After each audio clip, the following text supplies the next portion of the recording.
Hey folks, in this video, we're going to be showing you how to use OBS to live stream to your regular platforms, but also to live stream to Zoom at the same time. So let's go. About this, I understand a lot of people are doing Zoom. I really like OBS, and we just want to do other tips and tricks to try and leverage both of these at the same time. Now, what I like to do with this is like the flexibility of what OBS produces and gives you more of production value. You're able to integrate a whole lot more stuff. In this video, we're going to be showing you how to use OBS to live stream to your regular platforms, but also to live stream to Zoom at the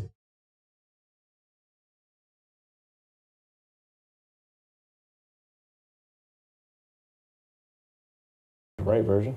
All right, so we want to pull down this OBS virtual camera, and what this is going to do is turn our entire output from OBS and push it out as if it's a webcam. I've actually done this for a church down in Norfolk where they were using OBS to go to Skype. Zoom, like I said, this will work with Skype, Google Meet, whichever one that you want. So we have Zoom over here. So we're going to go to our video and see, we have our A10 Mini being collected, but we don't want that. We want our OBS camera. So now I have the Zoom back, our media ministry bundle, and let me point back to our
We'll do a quick head count. Team 1, just unmute and confirm if you're here. Here, Major. Team 2, Raju, Kido. 3. Who are Team 3? Vikyat, who are Team 3? Yeah, so I don't think they have seen the mail yet. We're trying to contact them. Names? Names, one second. The team name is Major Sims. Okay. We're trying to contact them. Right. I've Team just 4? sent them the link. The Ria and I don't know who else. Okay. Team 4? Who are Team 4?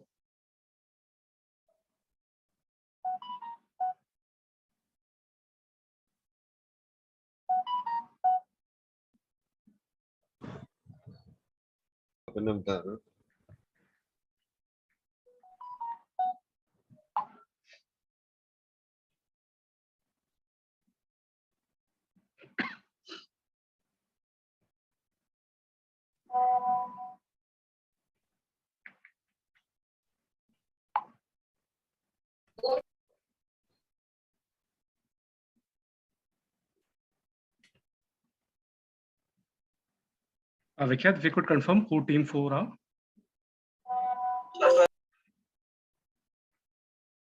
Just a minute. Team 4 is Mohalle. One second.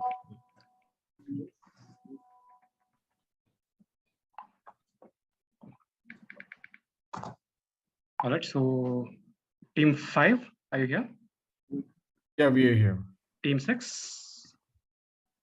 Roti is here. Team 7.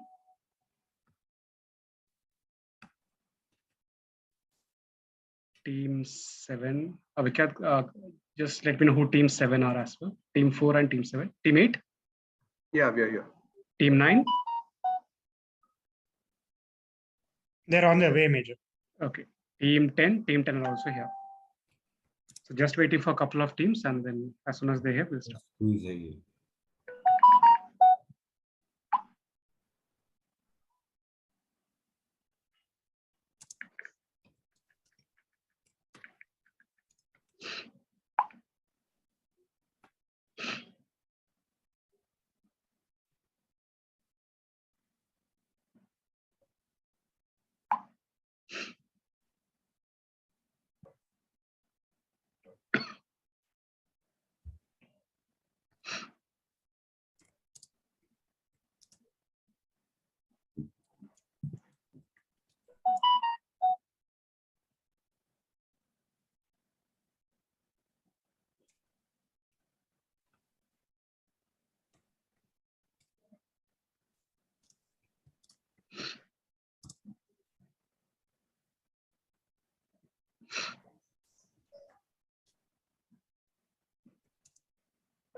So team 3, are you here? Yeah, we're almost here. I think one of my team members missing, but you can go ahead. They'll come here soon. Just 1 minute.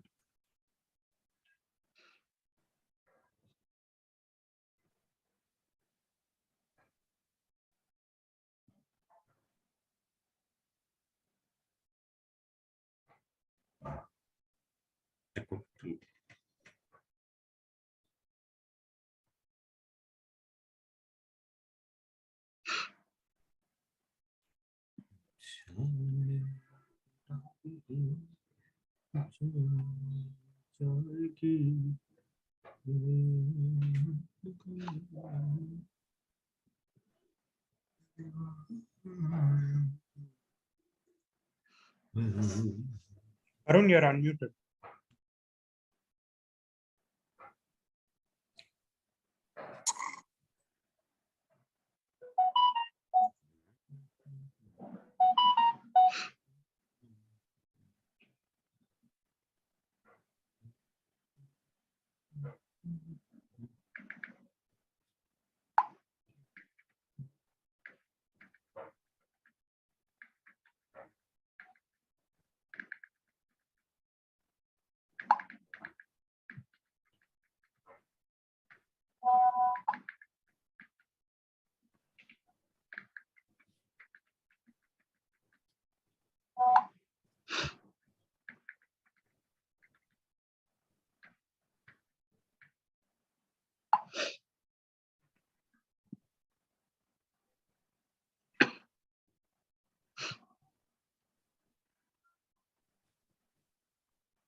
Tiba.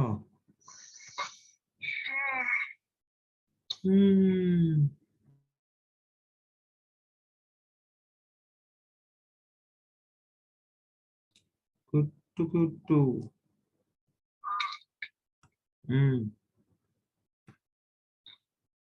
Not too much.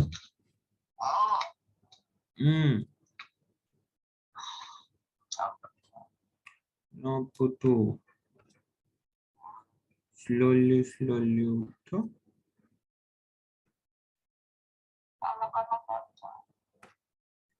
ସେ ଯୋଉ କହୁନଥିଲି ସେ ଯୋଉ project associate ତ ତାର ତାକୁ ତାର application କୁ finally ଇଏ କରୁଛି ମାନେ ସେ ଗୋଟେ ତାଙ୍କର ଗୋଟେ Vaina, unmute your.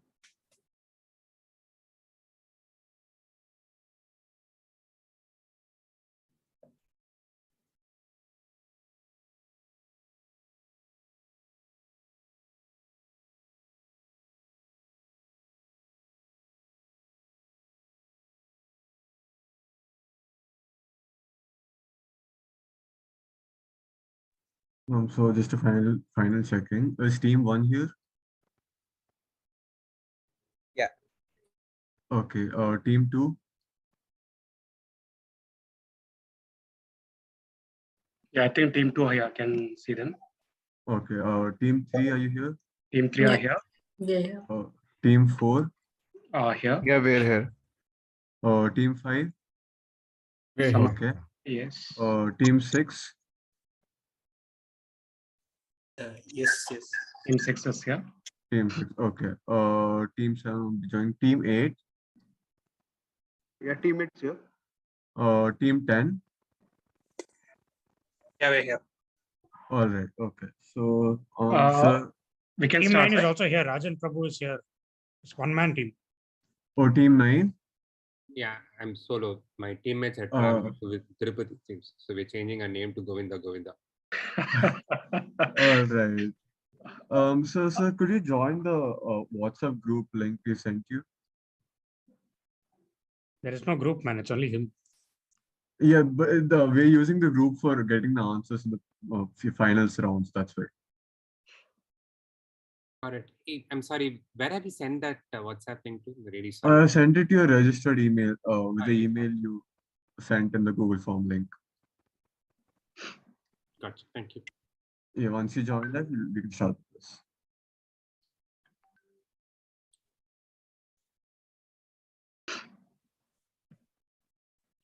And Vikyat, kindly add me to all these groups.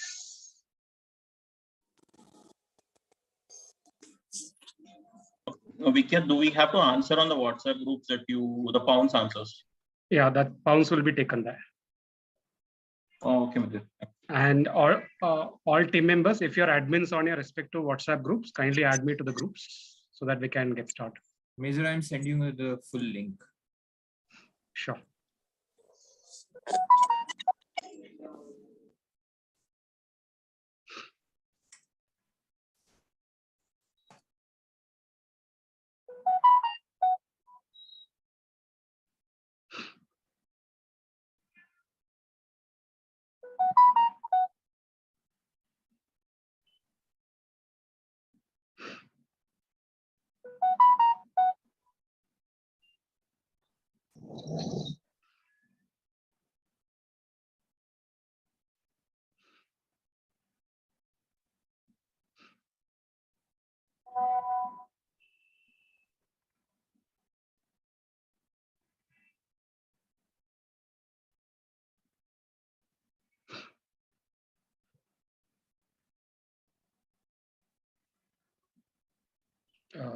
Yeah, I think Bhargava and CR, they're also here. Yeah. Okay. I think we Perfect. can finally get started. Thank you. I think team 7 won't be joining, so we can actually rename the teams. So team 8, can you rename yourselves to team 7? Team 9 will be team 8 and team 10 will be team 9.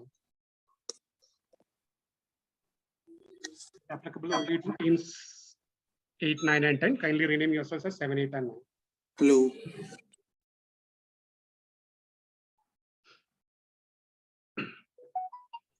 Once again, team 8, you'll be team 7 now. Team 9 will be team 8 and team 10 will be team 9. And kindly rename on the WhatsApp group as well.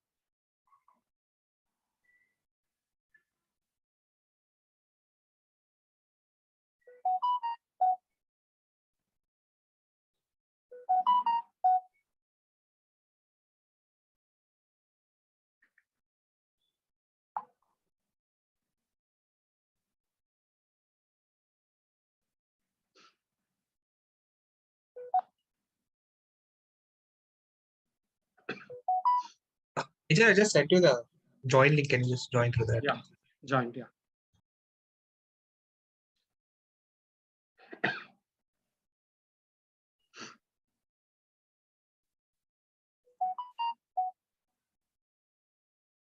Requesting all participants to kindly keep your cams on and hands visible at all points in time.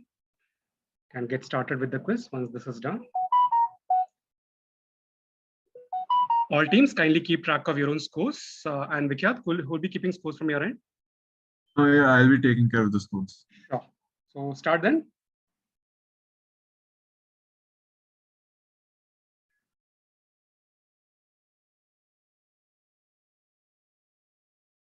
Yeah, kindly confirm if the screen is visible. Just give me a thumbs up on your screens. Okay, good to go. So welcome to the finale of the general quiz at Zosimus 2022, organized by IIT Hyderabad. This is the finals. Yes, yeah. Yeah, so we use like phone to Get on a voice call. Group. Yeah, best to get on a voice call with your teammates, and the WhatsApp group is for written round plus pounds. Okay. All right, so 2 written rounds of 4 questions each, clockwise 10, anti-clockwise 10. All the very best. First written round coming up. 4 questions, 10 points will be correct answer. A lot of military equipment lying around in Ukraine, so we'll have a round on military equipment. 4 questions. At the end of question number 4, please send in all 4 answers as a single attempt on the WhatsApp group and tag. Question number 1 coming up. The T-54 and T-55 tanks are a series of Soviet main battle tanks introduced after World War II. They are the most produced tanks in history, and so action may arm conflicts across the world since their introduction in the last of the 20th century. Now, some specimens of these tanks have been preserved in good condition at the East of England Military Museum. However, in the mid-1990s, the museum lent out 3 of these with steel off-road tracks of the T-54-55 tanks replaced with the rubber shoe tracks from a British chieftain tank. So these were actually, all these 3 tanks were sent abroad and were used for a specific purpose. So the final context in which these were used, there was only 1 tank that actually features, but they took 2 as pairs.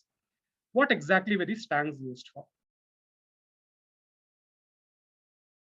This is how a T-55 tank looks like. Look at the fact that these were lent out by a museum in England.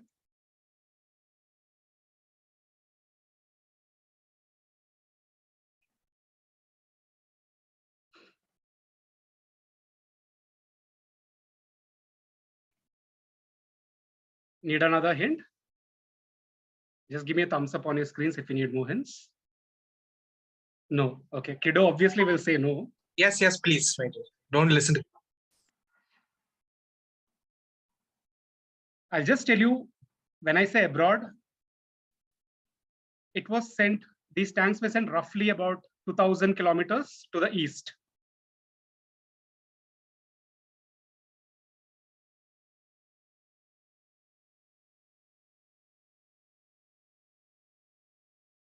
So in the final context, only 1 tank featured, but actually 3 were sent out.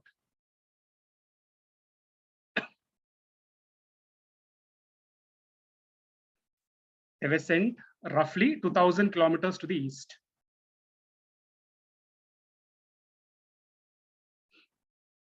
Okay, question number 2. This guy is an artist and anti-war activist who has had his works featured at museums such as the Centre Pompidou in Paris and events like the Venice Biennale. He makes use of AK-47s, rockets, pistols, and shell casings to make anthropomorphic figures out of the deconstructed weapons. The figurines are representative of over 1 million people killed during the conflict, which served as the source for this raw material. His work has also been compared to another series of set of artworks due to the visual resemblance and the location of the conflict. Which conflict is this? Part one. What has his work been compared to? For the second part, it's not like a set of artworks from a person, nothing like that. And a set of artworks with a certain commonality, that's all. I'll show you 3 of the visuals that should help you figure this out. This is the guy, can help you with look at a general area, general part of the world. And this is the kind of stuff that he creates. Focus on the upper row. Again, what do all these look like? And this is one specific entry from. So again, what it basically looks like might help to figure out the second part. Once you figure out the general idea about the first part, as in what served as what provided the raw material for all these artworks, you should get the second part. That should give you a rough geographical location to figure out the second part.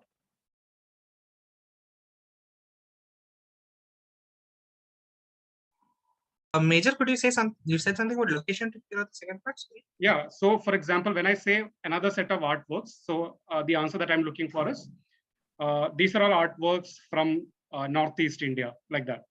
Okay.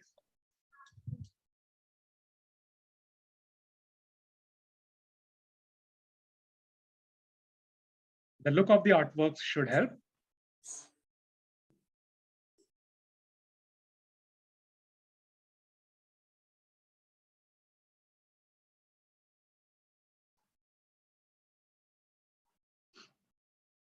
One final hint, the location where all this is happening, as in the location where the conflict happened, it's got, let's say, one other connection to weapons. One very prominent connection to weapons that has featured in quizzes previously.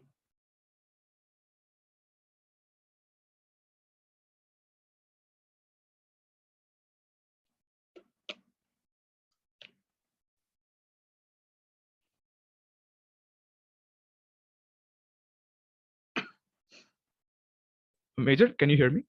Yeah, I can hear you. For the second part, does the location also feature in the answer, like the example you gave?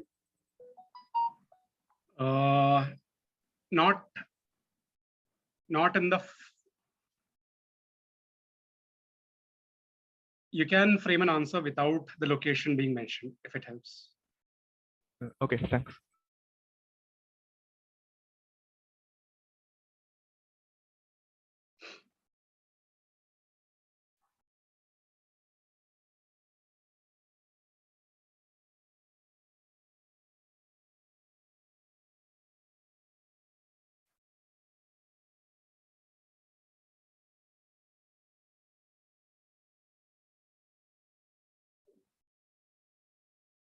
Okay, number 3.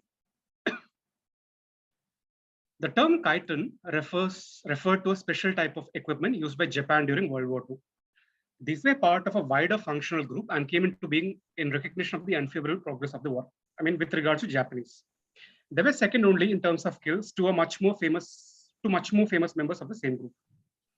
While 6 models were designed, only Type 1 was produced in big numbers. These had the advantage of being piloted by a human and saw many successes. For example, the demise of this American ship. What exactly were the chiton?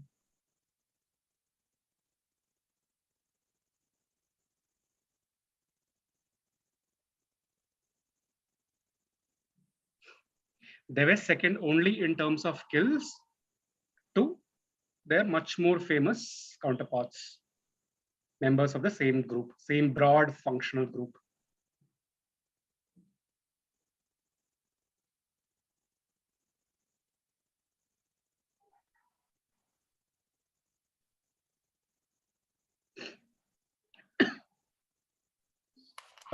Major, what did you just say? Sorry, I couldn't hear you. I stressed on the last sentence of the first para.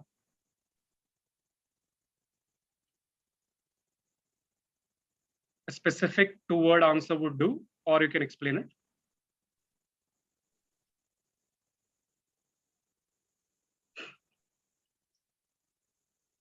Number 4. So the NATO reporting names are code names for military equipment from Russia, China, and historically the Eastern Bloc. They're easily understood English words used in a uniform manner in place of the original designations. Usually, the reporting name of an aircraft begins with a letter that indicates the type of aircraft. One of the code names in the NATO reporting name list is for a fighter plane, and this Fred. And this, you could say, sort of stands out when you compare it to all the others. Why?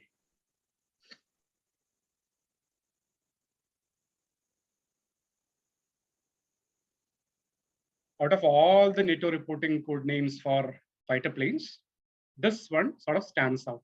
Why is that? Again, the type of name that you see here, the name is Fred, may be helpful. If you know some other code names and if you compare it with this, may be helpful in figuring out what this is.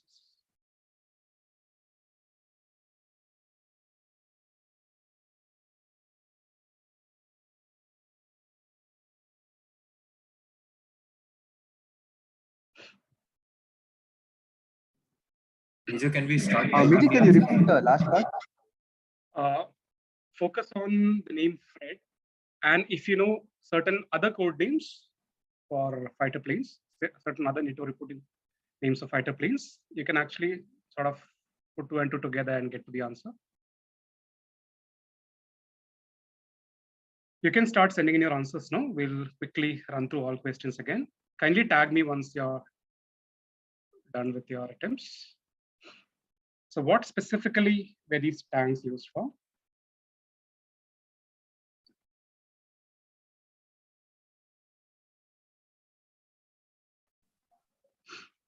Number 2, which conflict, what has his work been compared to? As in, give me a brief description of the kind of artworks that we're looking for the second part.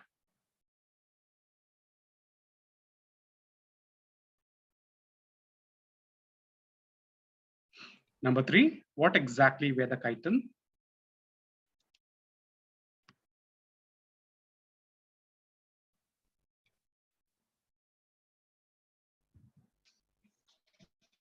And number 4, why exactly does this one stand out when compared to the others?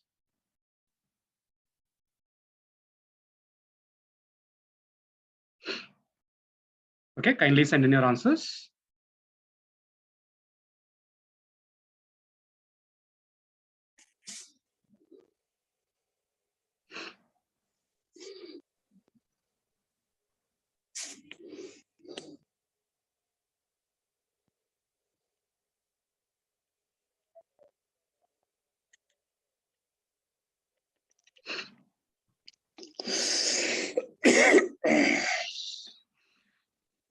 I've got attempts from team 9, team 4, team 3, team 2, team 5, team 6, waiting for the others. Major, just a quick question. One of our team members trying to join this call, he got kicked out. Could someone just help him in? Yeah, we'll do that.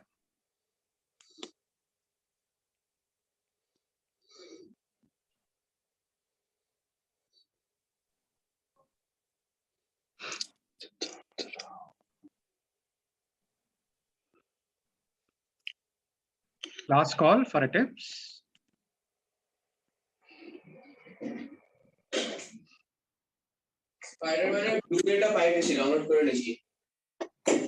No Way Home. Yeah, kindly mute yourself, please. Tanmay Roy, can you kindly mute yourself? So I've got attempts from team 7, team 1, team 8, team 9, team 4, team 3, team 2, team 5, and team 6. Yeah, 9 teams. Answers coming up. Number 1, what exactly were these tanks used for? Anyone? Kindly unmute and answer.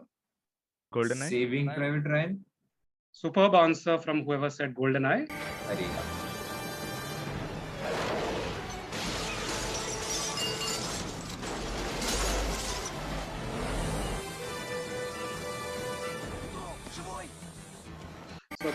This is the tank chase sequence in GoldenEye. Number 2. Mozambique Civil War. The Mozambican Civil War gets you 5. The other connection being the AK-47 on its flag. And number 2, second part. Benin bronzes. Not Benin bronzes. Basquiat paintings. Nothing to do with Basquiat. Like cave art. Or... No. Need something more specific. What does this look like? Looks like a face mask or face mask. Therefore, African face masks. Perfect answer. Foreign masks, which inspired, among other people, Picasso. A number of these paintings from the early 20th century are inspired by African masks. So as long as you have Africa and mask in your answer, you get points. Well done, Roti. Number 3. Underwater kamikaze. I need a more specific answer. Like for submarine. Suicide ships. Midget submarine. So these are suicide torpedoes. We'll accept suicide submarines as well. So Suicide ships will do, Major? Ship won't do, but if you have an underwater ship, I can consider. Of course. Number 4. All other are women. No. All others belong to the phonetic alphabet? No. Single syllable. Are expletives? Single No. syllable. Kiddo? Single syllable. All of them. Not single syllable either. So NATO reporting names are code names for equipment from Russia. So basically all members of the Eastern Bloc. So this is the only plane, which is an American plane that has a NATO reporting name. So basically during World War II, under the Lend and Lease Agreement, a number of these planes were taken from US to USSR. So the USSR had a significant number of the Bell P-63 King Cobra, which is why this happens to be the only American plane with a NATO reporting name. So if you have this funda in your answer, you get points. So let's give out points now. Team 1 on 15, 1-5.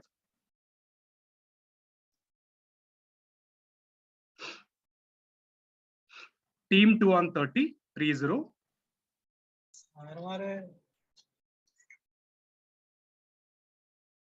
Team 3 on 10.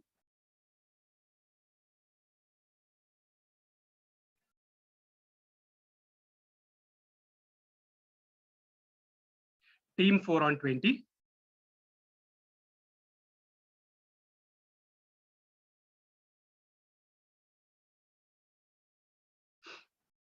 Team 5 on 40.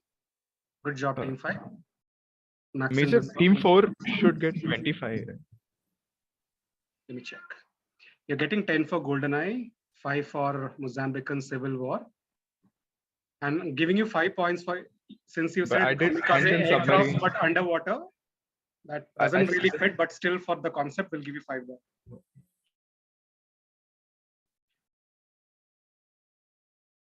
Team 5 on 40.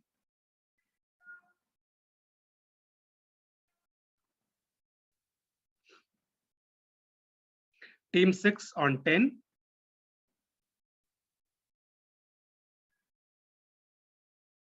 Team 7 on 10.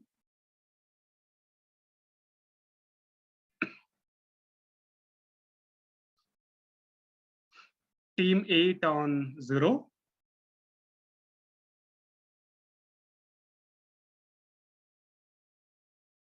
And team 9 on 15. You got that, Vikhya?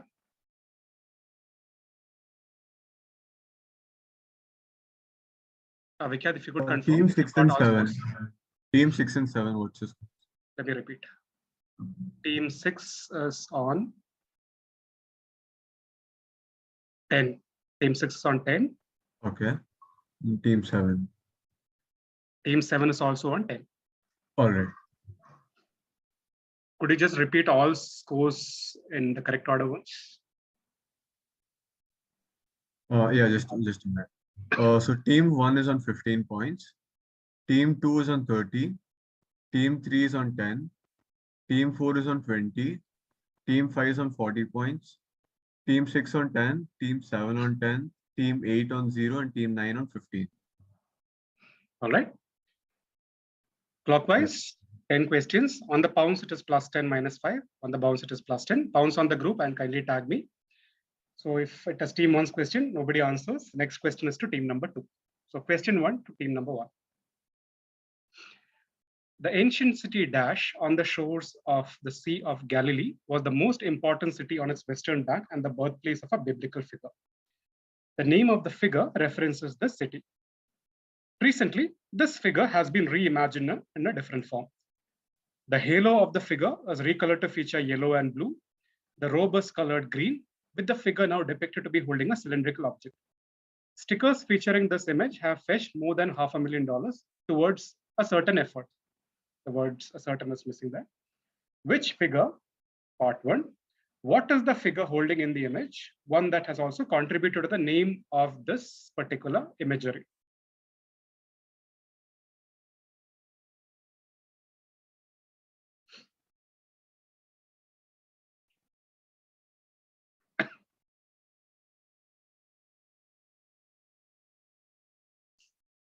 Recently, this image has gone viral with the figure being reimagined to look like something else. Look at the description in the second para. You will surely get a context. And then that might help you figure out the cylindrical object.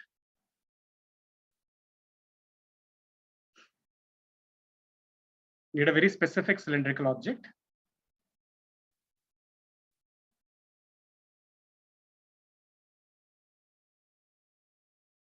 Bounces. Major, when you say what has contributed to its name, the name of the figure, is it? The object. The object the figure is holding in this reimagined version.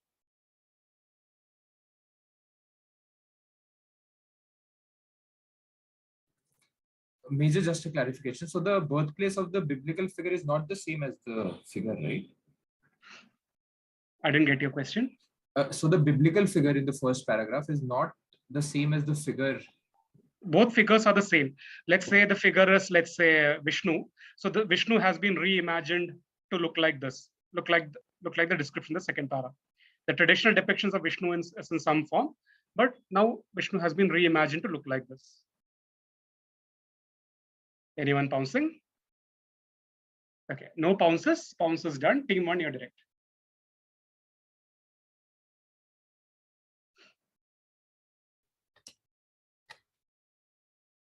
We can answer it. Yeah, go for it. Mary Magdalene and Javelin. Mary Magdalene and Javelin will get you the full 10 points. So this is the town of Magdala from which Mary Magdalene takes her name. So the traditional imagery of Mary Magdalene has been abandoned in Ukraine, and this is Saint Javelin of Ukraine, who supposedly is the patron saint of the Ukrainian effort against the Russians.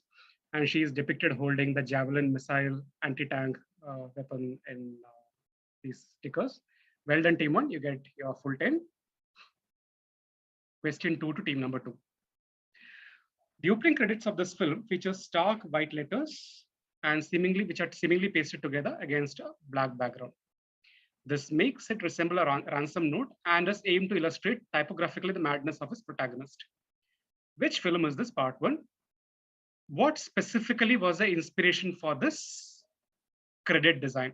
You can ignore the ransom note part. That might be a decoy there. Don't focus too much on the ransom note part. Watch the credits.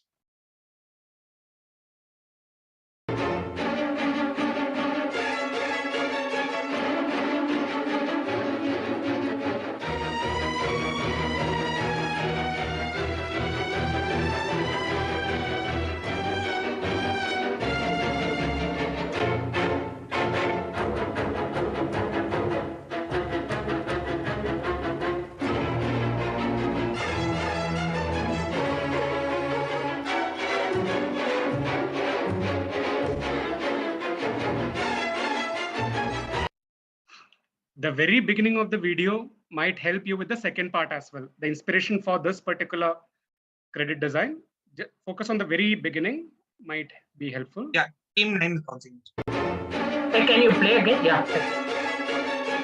Yeah, this is what I wanted you to focus on. This might help you with the second part.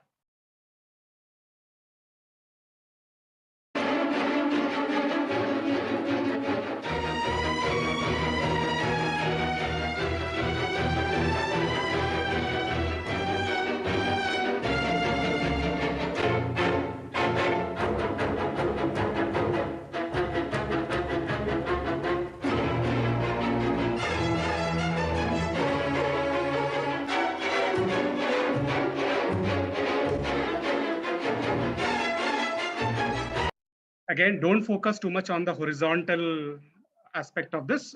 If you watch the entire credit, though, so there are vertical lines as well. So you're saying just focus on the text, is it? Yeah, the text will help you with the second part. I mean, it is a hint towards figuring out the second part. The very beginning, that is. Okay, right at the beginning, meaning the part. I'll pause it. Yeah, this might help you with the second part. Might help you. Very, very simple inspiration. Open on the pounds. So far, only team 9 have pounds. Very quick pounds from team 9.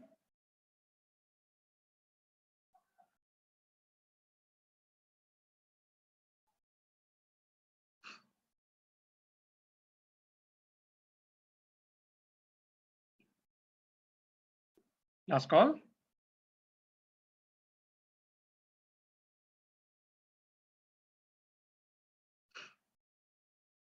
So basically, letters appear as if they've been torn and then pasted together. So what inspired this look? Okay, I don't see any other bounces. Only team 9 have bounced. Bounce is closed. Team 2, you're direct.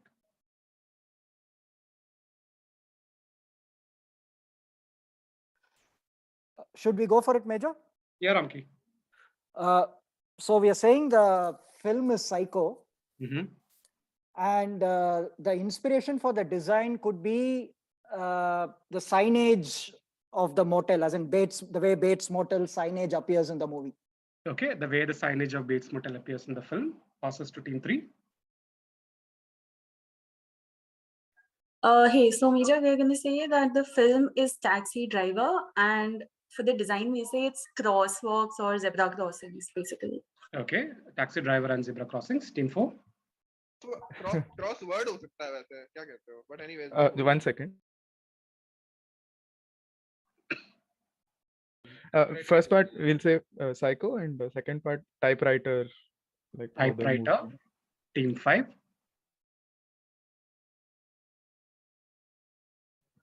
So we'll say that the movie is Psycho. Mm-hmm. And the inspiration is how you typeset a newspaper, the way that sentences come together. Okay. Team 6.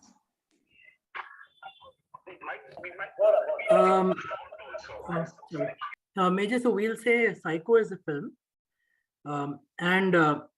So basically the Hopper painting house by the railroad inspired block, I think, for the Psycho house. And so I'll just say these are railway tracks. Okay, nice guess. Team 7.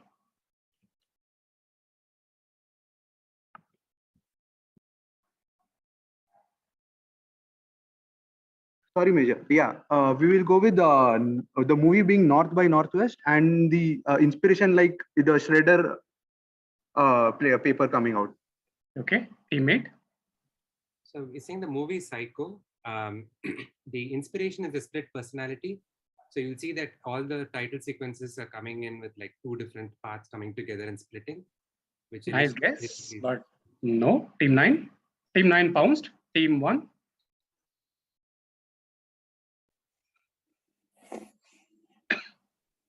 We'll say Psycho, and we'll say so because the sizes of, for example, the name versus the written by part are different. So they are just the cuttings of newspaper. Not probably that. Right. So team 2 will get 5 points for getting Psycho. This indeed is Psycho. And team 9 gets everything on the pounds. Plus 10 to team 9. Great answer there. So this indeed is Psycho. And this is the original cover of Psycho. The original cover of Psycho actually has the word Psycho, the letters actually torn and brought together. This is what supposedly inspired Saul Bass to come up with that particular credit design for the film. So 10 points to team 9, 5 points to team 2, and question to team 3. In the DC universe, Dash Dash is an AI in the form of a satellite which orbits the Earth. This all-seeing AI was originally created by Bruce Wayne to spy on other superheroes to suit his distrust. It was capable of intrusive acts of espionage and worked in tandem with cyborgs. The name, which sounds like a body part of a family member and character of this AI, was borrowed from another literary work. Simply fill in the blanks. What is the name of the AI? The text may also help. Team 9 pounds. 9 pounds. Team 5 is bouncing. All right, 9 and 5. Team 9. 4 has also sent. Yeah, got 4 pounds as well.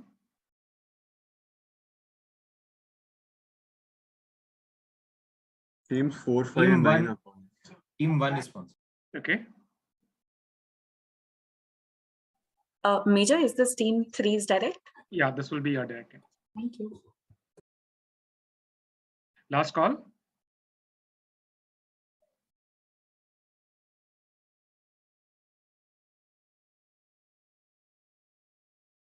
Okay, don't see any other bounces. So far, one. Major 6 Team is bouncing. Team 7 is bouncing. Team 7 is It's bouncing. also bouncing. Okay, closing with Team 6. 2 is bouncing. Okay, 2, 6, and 7 then. So that's practically everyone except team 3. Right. 8 is bounced. Oh, okay. Hey, wait.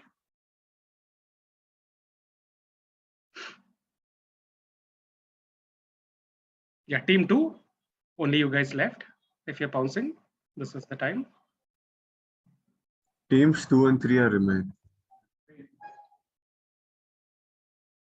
Team 2, are you bouncing? Yes or no?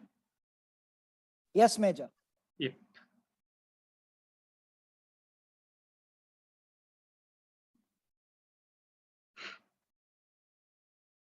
Okay, got team 2's bounce as well. Team 3, you're direct. We are saying brothers I. Is all that we were looking for, even though the possessive thing was not it. It's just brother I, but good enough for points. So I think, yeah, well done all 9 teams. Everyone gets plus 10. 1, 2, 3, 4, 5, 6, 7, 8, 9. Plus 10 to everyone. Question to team number 4. Around 15,000 people from 2 different nations were involved in a certain endeavor. And this endeavor, the most important material involved was something called chalk mall. Lasted 3 years in the late 1980s and another 4 years before it became operational in the mid 1990s. Now, during this latter part, that is the 1990s part, people from one of the nations often went over to the workspace of the other during breaks. This was to get around a certain restriction. What you need to tell me is, what is this endeavor and why exactly did they need to go from their workspace to the others? Roughly lasted 7 years, 3 plus 4. The initial part lasted 3 years, and then another 4 years before whatever they were working on became operational. Okay, team 2 is bouncing. Okay. People from 2 nations worked in tandem.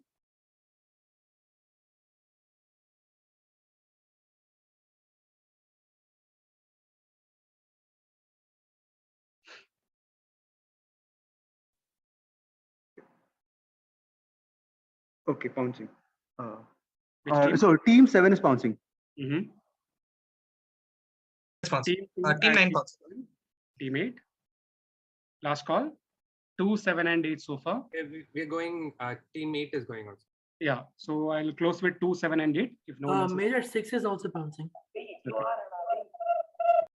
Team 5 is bouncing, Major. 2, 5, 6, 7, and 8. Closing the pounds now. Bounces. Major, we had pounds 9 at pounds. I'd announced.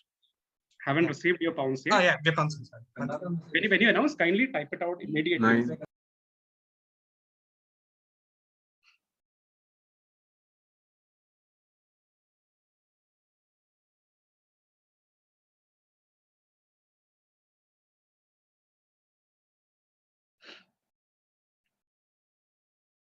Two, 6, yeah.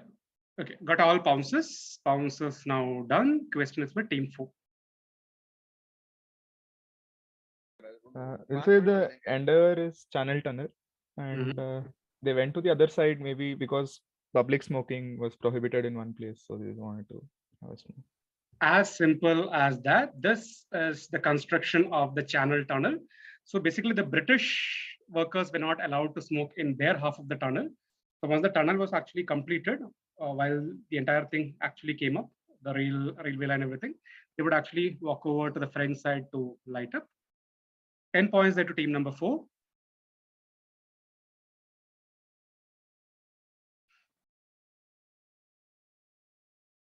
Team 2, I will not give you next, but can't give you points either because you did not mention the smoking part there.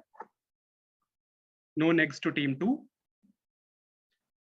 -5 to Team 6.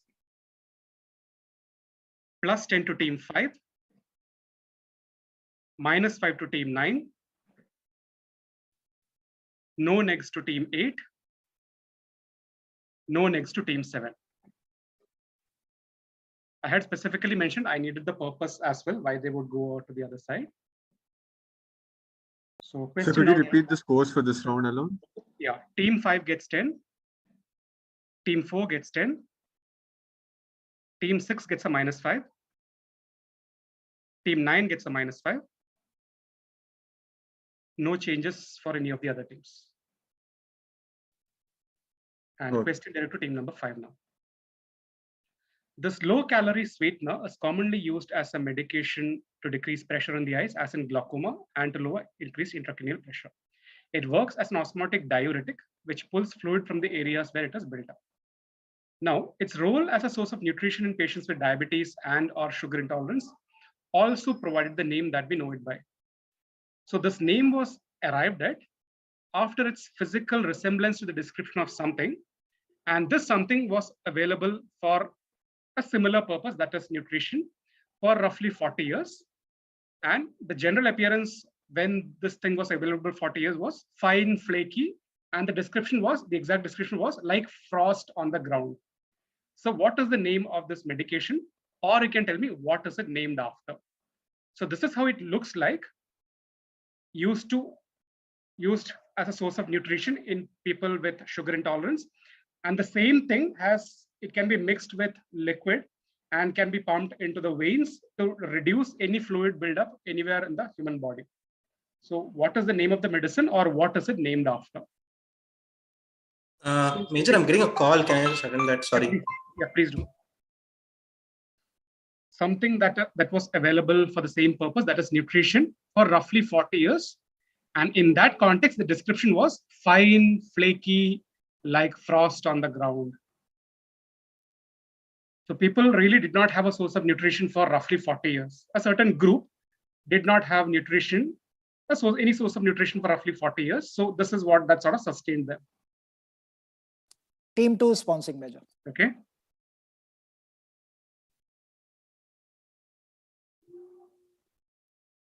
Team 1 is sponsoring major. Okay. Major, an explanation works, or do you need a specific name? I need names, either what the medicine is called or what is it named after.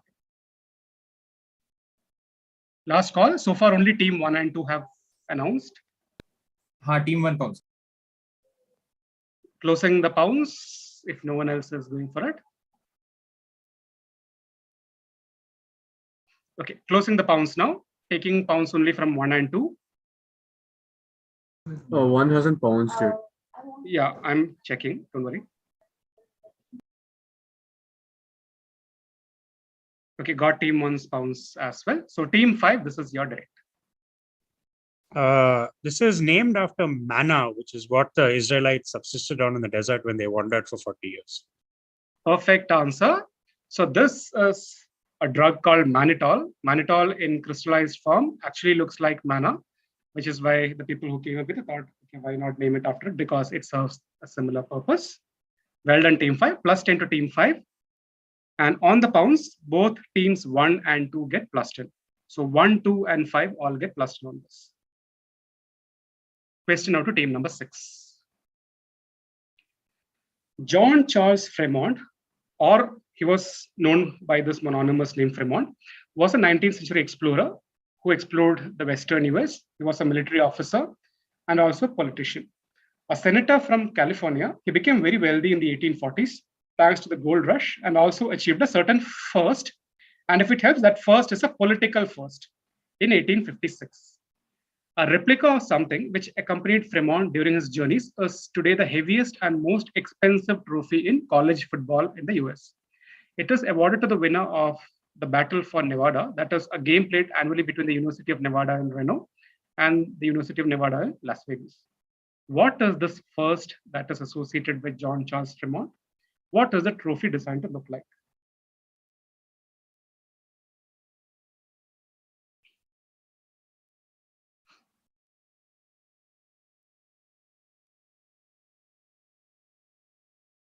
If it helps, just to give you an indication of the size, imagine a sofa. This trophy would be as big as a sofa in terms of length and height, width, everything.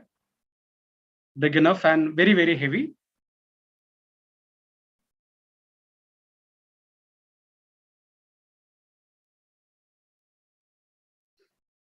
And I had clarified the first in question is a political first.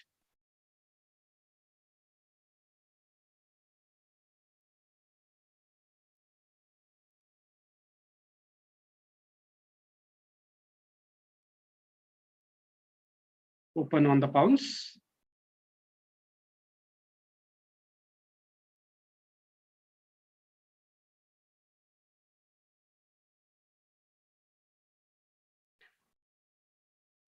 To help you, an extra hint for the first part, the political first in 1856, it is connected to something that came into being that same decade. Something came into being in 1854, and this guy was associated with whatever this is, and that contributed to that political first.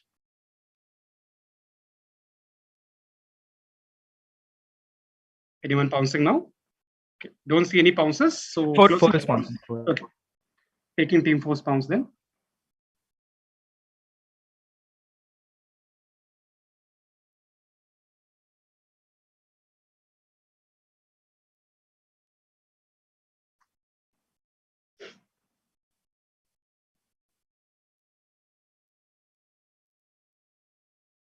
Got team 4's pounds. All right. So closing the pounds, team 6, you're direct.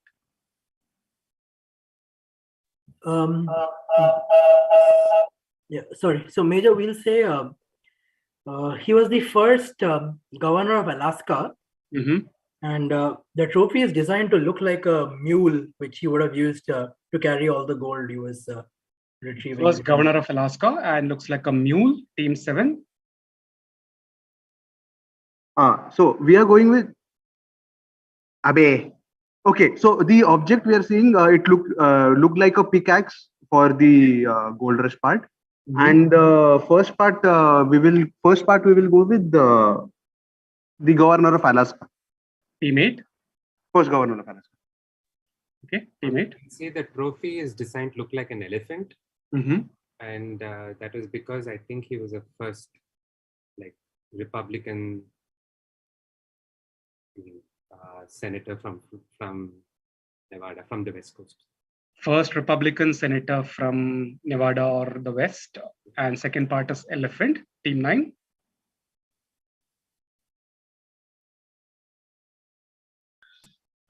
Okay, we'll say the first presidential candidate from the first head of the Republican Party, and Republican Party, and it's designed to look like a mule or a horse. Team 1. We will say this is the first Alaskan governor, and for the second part, we'll say a sled, basically. Team 2. Okay, we'll say the first part is he was the first governor of California. Just give me a second for the second part.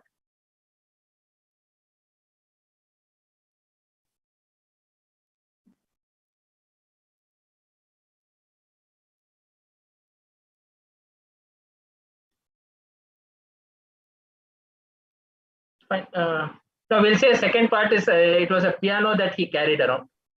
It was a piano that he carried around. Team 3.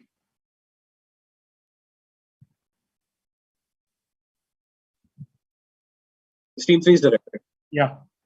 Okay. We'll say so. He was the first governor of California, and second, what is it? It looks like a mine cart, basically, which you use to take gold out. Okay. Team 4. Team 4 pounced. Team 5.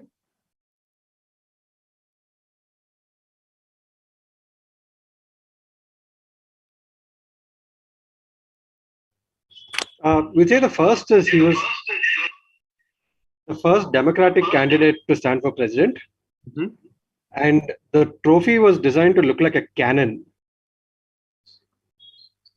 It was team 5's direct. Sorry, team 6's direct. Team 5, you were the one who came the closest. If only had changed one word in your answer. Democratic Party candidates were there even prior to this. Black. First Republican candidate for presidency. He was the first Republican nominee for the president of the United States. You said Democratic. That's not what we wanted. And the second part, like you mentioned, is of course a cannon. So this is a cannon that he carried around, which is why in tribute him, I'm asking. he's designed to look like a cannon. So we'll Major, get 5 points. Yeah. Team 9 didn't say that. Team 9 didn't say that. I said okay, fine. You didn't say that. So team 5 gets 5 points for cannon. Team 9, what exactly did you say? You definitely did not say first Republican. I said first head of the Republican Party. I mentioned he ran for president also. Yeah, you mentioned mule also, horse also, cat also, everything you mentioned. I said as much as possible. So points only to team 5 for coming close. They would have got the full 10, but of course, 5 points to team 5. And on the pounds, team 4 gets everything, plus 10 to team 4. 4 gets 10, 5 gets 5, and question to team number 6. The first Indian song to cross 2 billion views on YouTube achieved this in 2021. It had earlier become the first Indian song to hit 1 billion views in 2020. Now, when the person behind the song was asked about this, that person said, this could be because, especially in rural areas, people would tune in to watch / listen to it for solace during COVID-19. So that's the specific reason that the person gave. The channel on which the song is featured, T-Series, being the most subscribed one on YouTube, also played its part in this. Now, if you have the right song, you will also be able to figure out which 2015 Hindi film the song appears in. It appears during a pivotal moment in a 2015 Hindi film. Which song, which film? If you get one, you should get the other. Team 1 pouncing. Okay.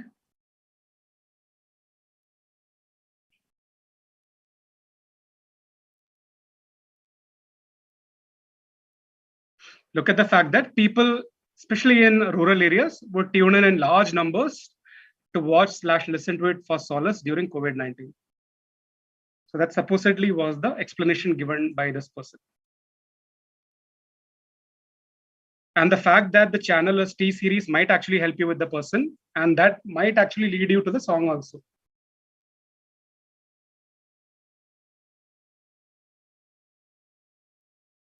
Got 2 bounces from 1 and 4.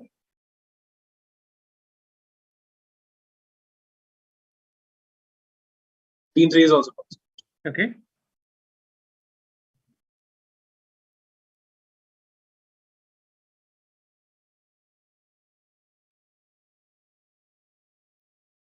Major 4 center pounds. Yeah, got your pounds. Don't worry.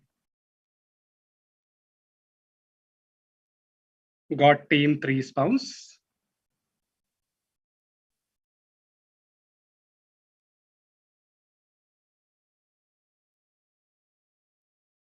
Okay, don't see any other bounces. Bounces now closed. Team 6, you're direct.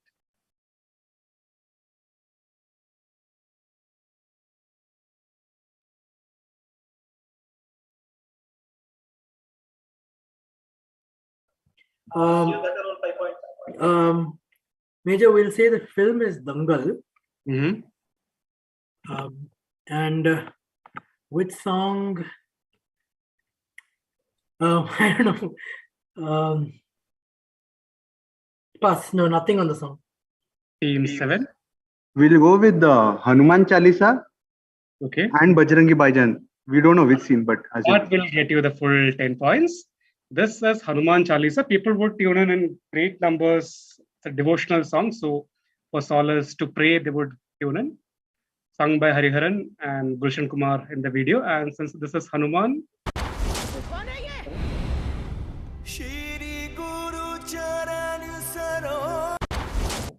Bajrangi Bhaijaan will get you the other 5. So full 10 points to team number 7 there. And on the pounds, teams 1 and 4 both get plus 10. But team 3 will get a minus 5. 1 and 4 plus 10, 3 gets a minus 5. Question to team number 8. These objects, many of which can still be found in pristine condition around the coast of the UK, were built by civil engineer contractors out of reinforced concrete. Once they were constructed, they were collected in Kent and West Sussex and then sunk. They stayed like this until they were refloated and brought back to life for the purpose for which they were built. This also gave them their popular name. As in, the popular name comes from the fact that they were refloated and therefore sort of brought back to life. What were these things? What name did they carry?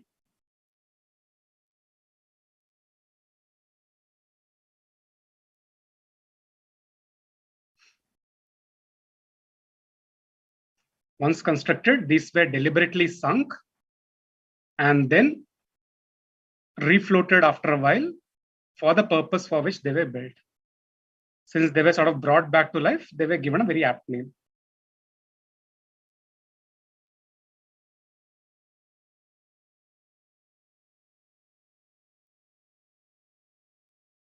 If it helps, the name in question is 7 letters.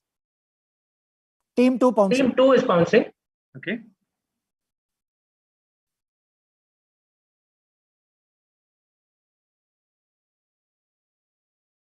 Not giving you a timeline for obvious reasons. We are bouncing Major, Team 5. All right, 2 and 5.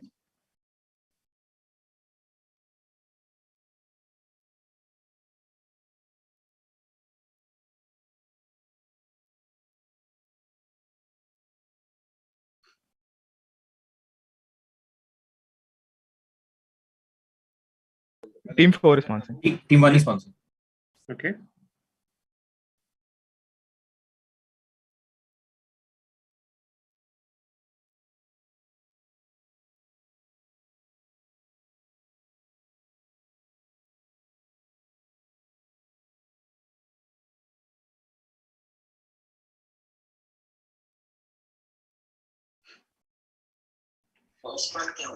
Major, can we see the image, please? Yeah.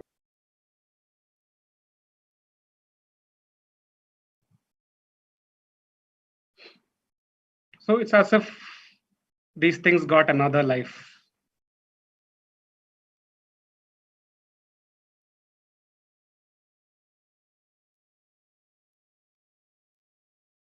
Just to help all teams, because there might be a confusion. For the second part, for the name part. Could you repeat that, Major? Sorry. Yeah, so for the second part, focus on, let's say, okay, the name is something from mythology. Specifically mythology. If teams that have pounced or wanting to pounce, if you want to modify, you are free to modify.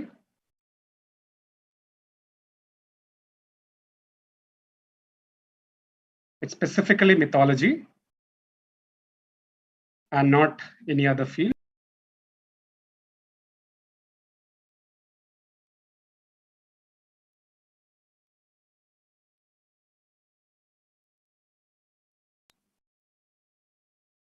Major, are you taking pounces? Pounces open, last call.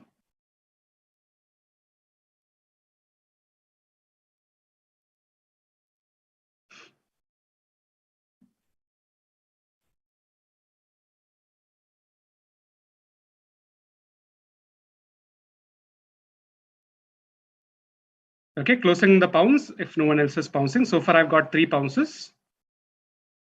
Closing the pounce now. Quest is with team number, who's direct? 8. Yeah, team 8, you're direct. So we are guessing that these were built as sea walls to essentially keep the ocean out. They were called Lazarus boats or Lazarus ships. Sea walls to keep the ocean out and Lazarus, team 9. I need a very specific answer for the first part. Team 9.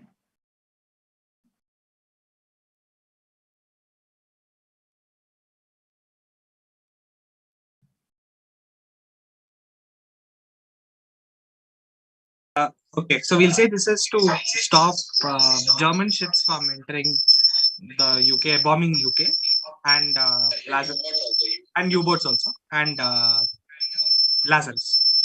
Okay, team 1.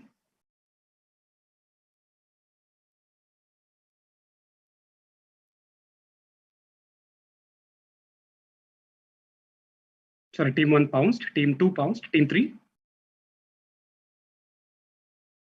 Okay, so we'll say they built these to stop amphibious invasions, basically. So the Nazis or anyone else could invade via sea.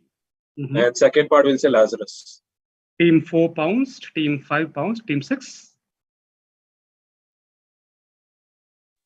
Major, so we'll say the second part is Lazarus. For the first part, we'll say these were the constructions that were used in the Dunkirk evacuation. I think they were called moles or something. Okay, team 7. Yeah, sorry. So I'll. So basically, they were used in Normandy for like basically like defense for landing for all the soldiers landing down. Okay, landing in Normandy and part 2. Lazarus. Okay, it was A, it's direct. So the only team that gave me the exact answer for the first part is team 7. So these indeed were used in Normandy. So this is how soldiers landed in Normandy. So these were called phoenixes because they were resurrected, but these were actually artificial harbors because they didn't have a proper harbor for landing during D-Day, which is why these things were created, sunk, and then floated, and then towed all the way to Normandy for this purpose.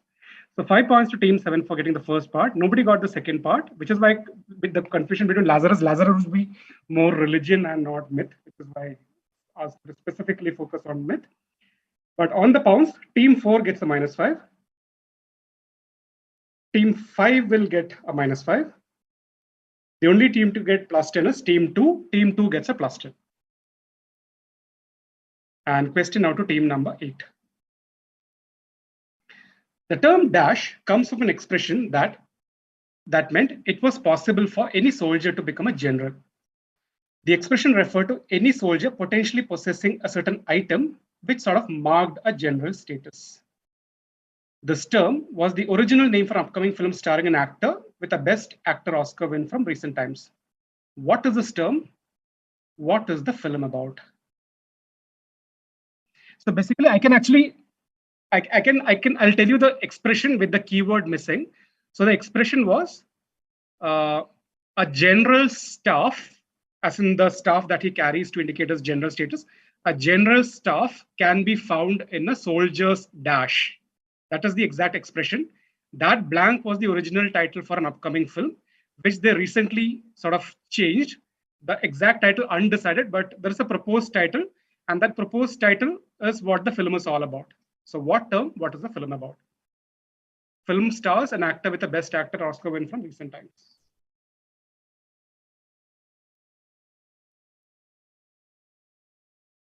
The phrase is, a general's staff can be found in a soldier's dash.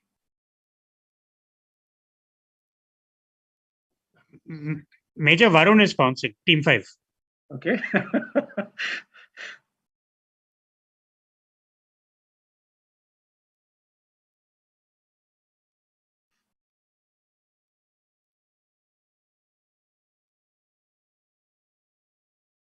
Anyone else? So far, only team 5 has pounced.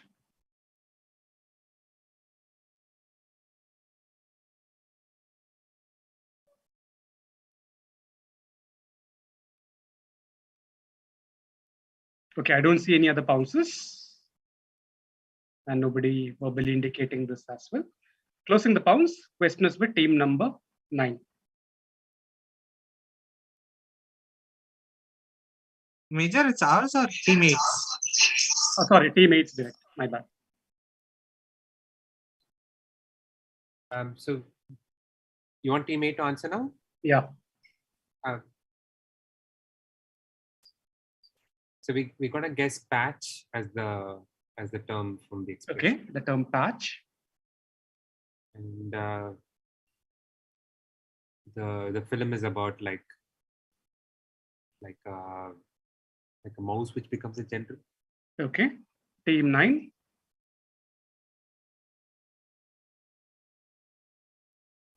We'll say patch, and the film is about Napoleon.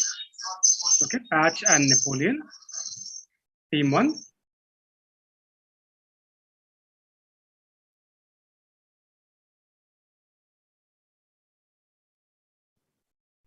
We will say this is a scabbard, and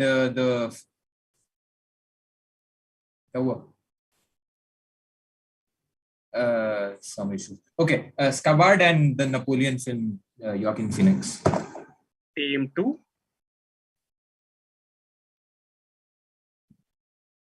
Okay, we'll say the blank or the term is beret, and the film is about Napoleon. Team 3. We'll say it's scabbard, and the film is about Bismarck. Team 4. Barrel Napoleon. 5 pounds. 6.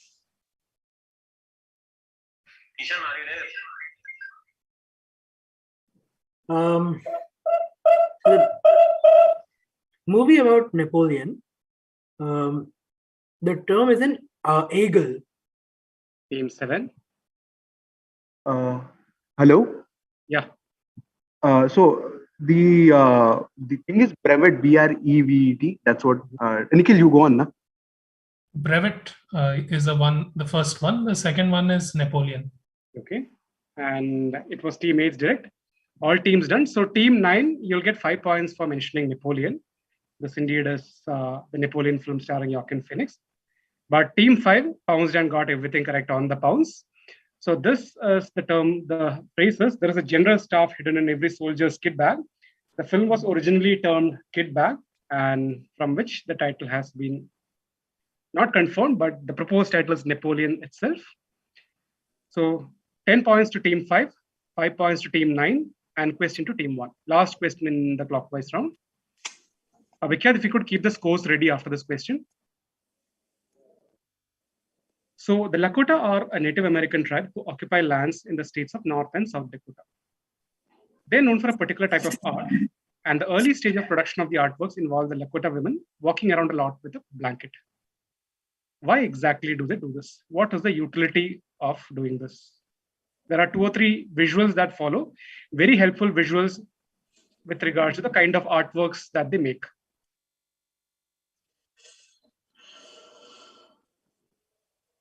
To create these, prior to the creation of these things, they walk around a lot with blankets in their hands.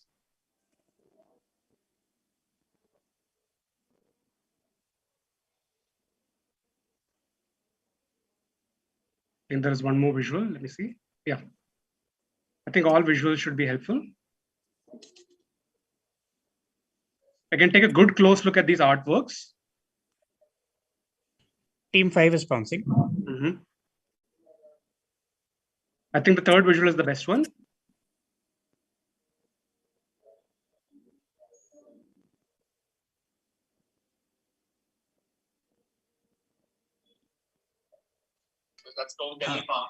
Team 9 bouncing. Okay. Mute yourself, please. Major 6 is bouncing. 6 is bouncing. Okay.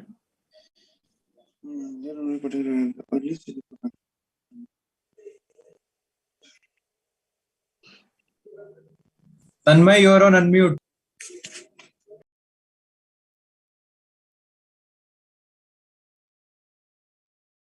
Question will be direct to team number 1 once pounce is closed. Last call. So far 3 pounces from 5, 6, and 9. Okay, closing the pounce. Team 1, you're direct. These are porcupine quills. So why do they carry a blanket? So otherwise it'll, sting them, right? Which is why they need a blanket. Right? As simple as that. The artworks are made from porcupine quills. So the porcupine could actually shake their quills around and would actually sting the people who are collecting them, which is why to avoid this, they walk around with blankets. So 10 points there to team number 1 on bounce. And on the pounce, team 6 gets plus 10, team 5 gets plus 10, but team 9 gets a minus 5. 1, 6, and 5 plus 10, 9 gets a minus 5. That's the end of 2 rounds. Can we have a quick look at the scores? You can just read out the scores. Just a minute. So team 1 is at 60. Team 2 is at 65. Team 3 is at 15. Team 4 is at 55. Team 5 is at 90. Team 6 is at 25. Team 7 is at 30. Team 8 at 10. Team 9 at 30. Okay, so team 5 currently in the lead with 90 and team 2 currently second with 65. So next written round coming up. 4 questions, 10 points for the correct answer. First open quiz happening in the month of March. So 4 questions broadly on the word March can mean anything, any of the connotations indicated by the word March. 4 questions. Question number 1. So an Academy Award winning project was released in France under a slightly different title. This ad hints at the confusion that followed. Which project are we talking about? Okay, I'll play the video. Nice video there. C'est grandiose. Ça se passe en Antarctique. Ah bon? T'as des centaines d'empereurs qui marchent sur la banquise pendant des jours et des jours. Parfois, ils glissent sur le ventre pour aller plus vite. Tu vois?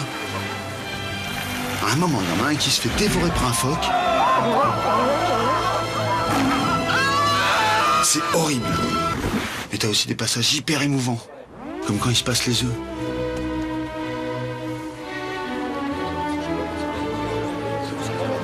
Non, parce qu'avant, ils s'étaient tous accouplés. Pendant des heures.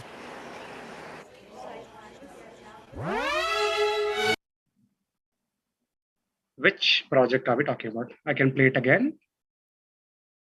Play it again. C'est grandiose. Ça se passe en Antarctique. Ah bon? T'as des centaines d'empereurs qui marchent sur la banquise pendant des jours et des jours. Parfois, ils glissent sur le ventre pour aller plus vite. Tu vois? À un moment, il y en a un qui se fait dévorer par un phoque.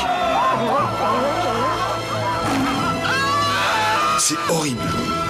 Mais t'as aussi des passages hyper émouvants, comme quand il se passe les œufs.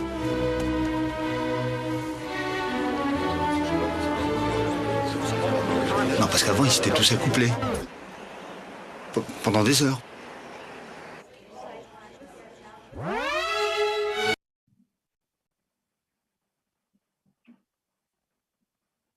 Okay, number 2. C'est grandiose. Ça... 3 blanks. It's a 2017 popular science book by Sam Keen. It tells the story of the air around us through the numerous anecdotes from across history. According to the author, -- contained approximately 25 sextillion air molecules, which would have spread around the globe within a couple of years. So if one does the math, it is highly probable that roughly 1 molecule of this air will appear in their next breath. What is the title of the book derived from ancient times?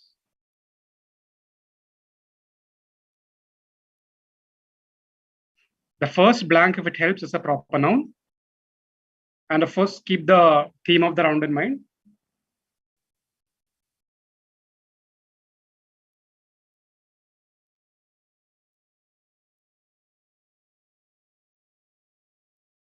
The first blank is a proper noun, and keep the theme of the round in mind.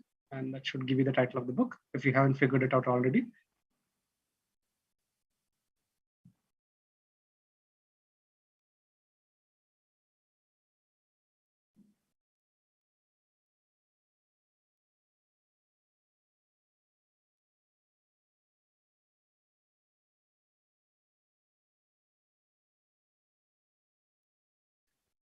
Captain, it says 1 molecule of this air appears in their next breath. Whoever does the math. If I do the math, basically any random person, you pick any random person, it is quite probable that in your next breath, you might actually be inhaling 1 molecule from this, whatever the answer is, from ancient times. The first blank is a proper noun, and keep the theme of the round in mind. That should help you figure out what this is about.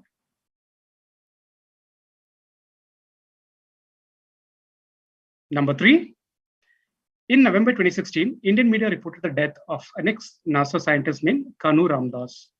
Almost every report mentioned his claim to fame to be a snap from his younger days. However, during the Shaheen Bagh protest a few years ago, people dug deep and found that the photo was clicked later than its claimed timeline. The location where the photo was clicked was found to be Juhu in Bombay, where someone was convalescing at R.D. Birla's bungalow after a bout of illness and was trying to cheer themselves up. So tell me, what is this claim to fame? What is this photograph all about?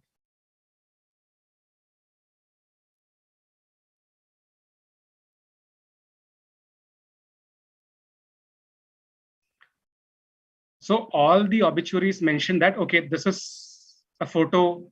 I mean, there was some description of the photo, but it was rechecked during the Shaheen Bagh protest. And they found that, no, this is not actually true. The timeline was actually different. It was clicked later. If it helps, it was clicked half a dozen years later. That exact timeline may not help, but if you can figure out the original context and keep the theme of the round in mind, again, theme is March.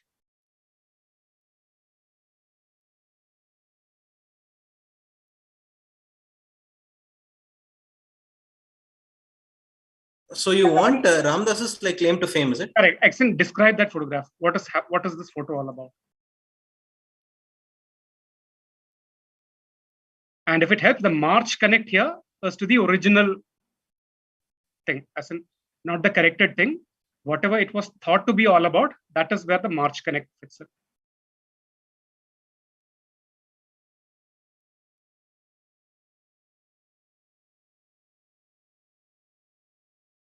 Number 4, John Philip Sousa was famous for his military marches, composing nearly 130 of them during his lifetime. Now, one of these, called the Dash Dash Dash March, was composed in 1883 to mark something had come to pass 1 year earlier, and it was not connected to the military at all. So this was, even though the name was a name, I mean, basically the connotation was that it was a military march. There's no military connection at all. It was created to coincide with the unveiling of a bronze statue of one Joseph Henry, who was an American physicist who had developed the first electric motor. Dash was associated with the element copper, a component of electric motors in Masonic lore, and this spurred Sousa, who was a Freemason, to combine the two. So the fourth blank and the third blank in the second para are the same. So the last blank in that first set of blanks and that individual blank, they are both the same. What was this march all about? And this march was resurrected for similar events when they happened in 2004 and 2012 as well. The poster might help. Look at the fact that the name of the march is, it appears as a diagonal.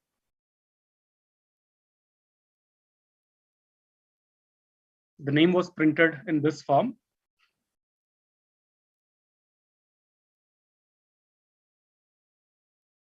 Something happened in 1882, and that same thing has happened in 2004. It's happened in 2012 also. Will happen in the future as well.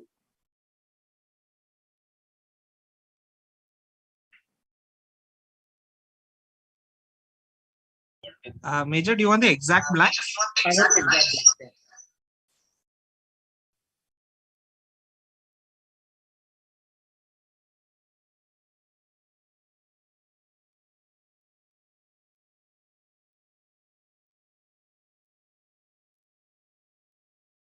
If it helps, within the diagonal, I've of course blanked out the name of the march. Along with it, I've blanked out two other things as well. So one at the top and the other at the bottom. It was as if before and after things. So this is how it was before, this is how it is after.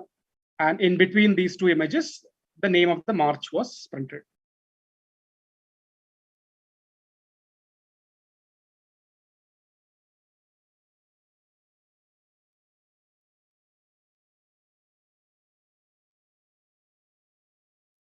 So one Sousa march, which is not technically a military march and was created to mark something else. Okay, you can start sending in your answers. Number 1, which Academy Award winning project is this? Number 2, name this book.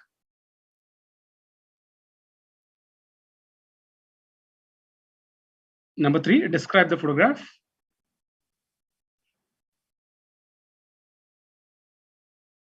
And number 4, what was this march all about?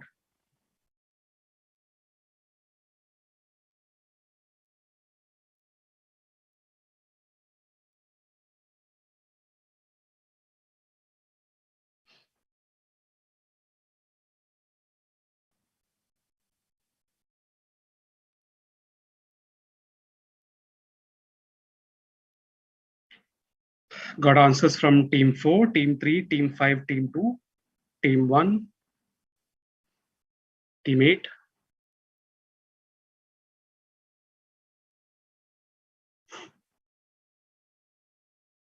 Major, 1 second. Major, Gokul just take having our internet problem. latest answer. He's sending that.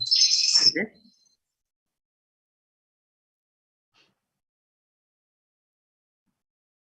Last call, still waiting for 4 teams.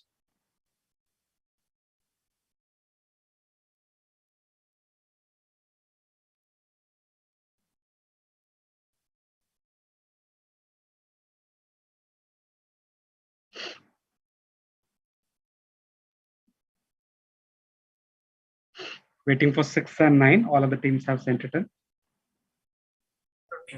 2 minutes. Just 2 seconds, Mayor. Sorry. No. No, got your answer. Just waiting for team 9 now.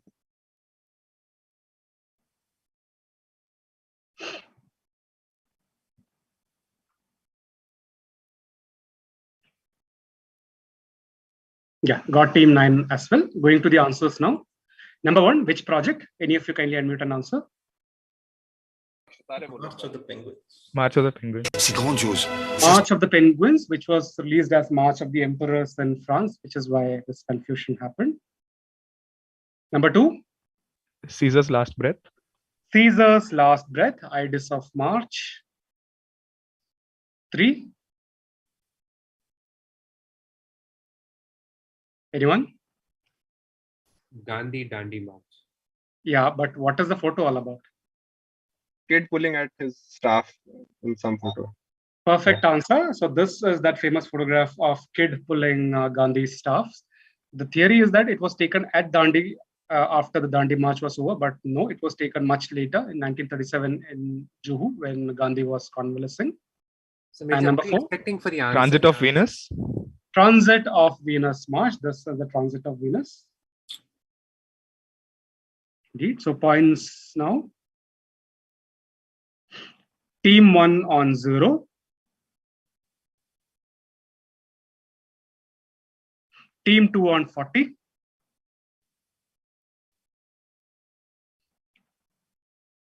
Team 3 will give you 35. Gandhi photo not good enough, but we'll still give you 5 for that. 35 to team 3.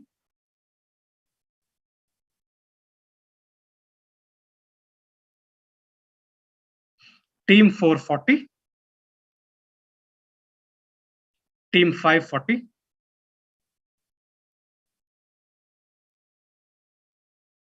Team 6 15.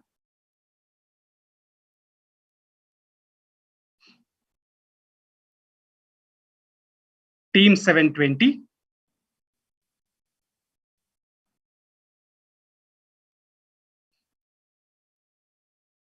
Team 8 20.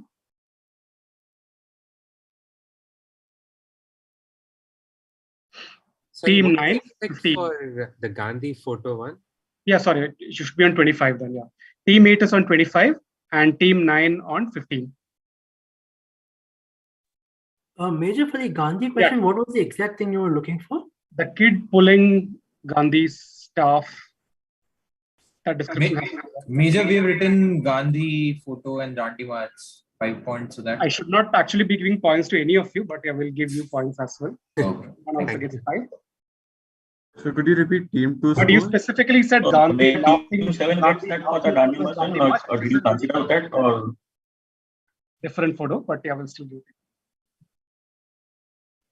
Major, would team 9 get 15 or 20? Could you please have a look at our answers? You will get only 15 because you said kid in the Dandi March. That's okay. Not the correct answer. All right. So could you repeat team 2 score? Yeah, team 2 is 40. Okay. If you could repeat the total scores at this point. Yeah. So the scores in this round are team 1 at 0. Not this round, a total at this point. Total. Okay, all right. Team 1 is at 60. Team 2 is at 105. Team 3 is at 50.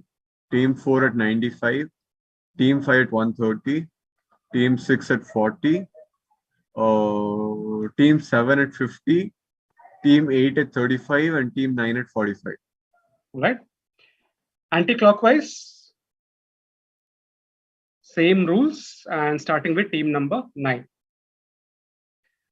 The Anglo-French plan to capture the Suez Canal during the Suez Crisis in 1956 was given the codename Operation Musketeer. However, the original codename was Operation Dash, which was abandoned when it was found that the British were painting the recognition letter H on their vehicles, while the French, who spelled or pronounced the word differently, were painting an A. Which 3rd century BC personality, thought to be the inspiration for the name of a city in another European country, was referenced to this codename? The British had the letter H on their vehicles, the French had the letter A on their vehicles. Because of the difference, because of the manner in which they spelled or pronounced those words. Team 2 pouncing, Major. Team 4 is also pouncing.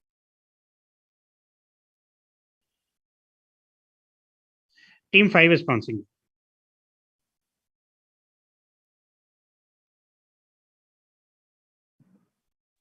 Team 8 is bouncing. Major 6 is also bouncing. Major team 3 is bouncing. 1 is bouncing.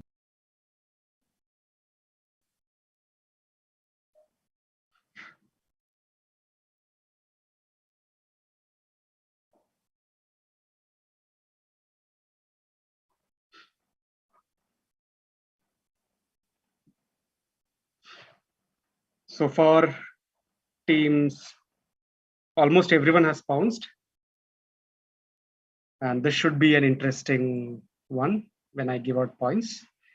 Okay, so 1, 2, 3, 4, 5, 6, 7, 8 teams. Everyone except team 9 have pounced. Team 9, you're direct.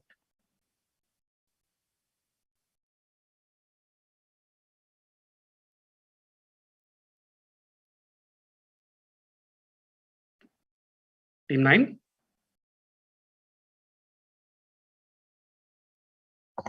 Well, we'll just say Archimedes. Not Archimedes. Every other team pounced, and out of which half will get a +10 and half will get a -5. Anyone? Unmute and answer. The teams who believe they have the right answer. Hamilcar Barca. Hannibal's That's father. what we were looking for. Not Hannibal. A lot of people said Hannibal, not good enough. So 10 points to teams 1. 10 points to team 3. 10 points to team 7. 10 points to team 4. But -5 to team 8. -5 to team 2. And -5 to team 6. And I know next to you. You said a lot of things, so no next to you there. Since you said Barca, etc., mixed up everything, no next there. Fraudgiri is this. Hey, how? So for team 5? Team 5, no next. Okay. Team The 9, others, G. yeah, you already have the points. Okay. Question to team number 8 now. The Baltic region is home to the world's largest known deposits of something.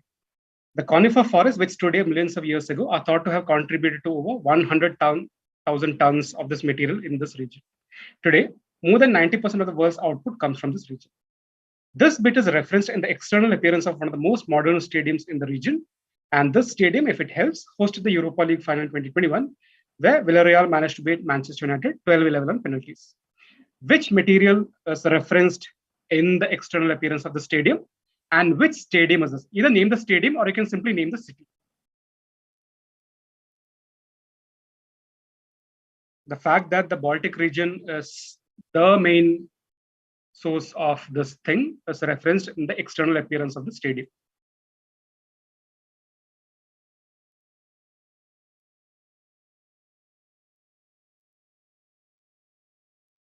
Again, the text there should also be helpful to figure out the material. For the second part, you can name the stadium or the city. They are more or less the same.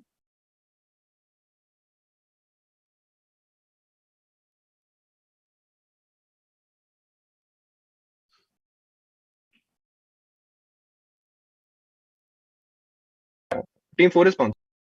Yeah, got team 4's bounce.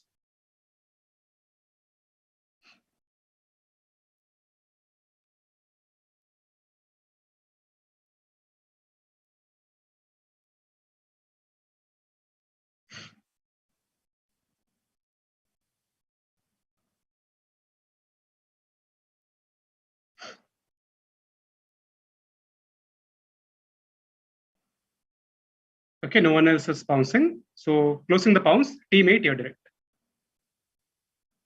So we'll go with honeycomb. Honeycomb.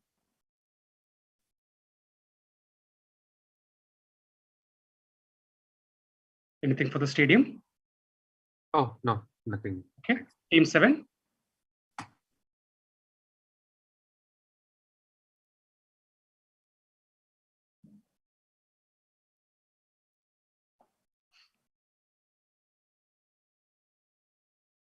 Team 7. So we will go. Sorry, Major.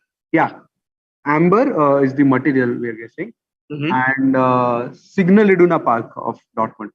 Okay, Amber and Signal Iduna Park of Borussia Dortmund. Team 6.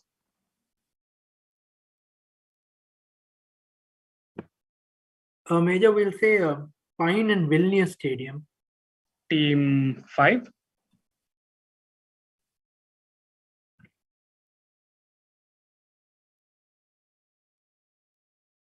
Hello? Yeah, team 5. Okay. We'll say. Wait, is it team 5? Yeah, you're director. Amber and Vilnius. Amber and Vilnius, team 4. 4 pounds. 4 pounds, team 3.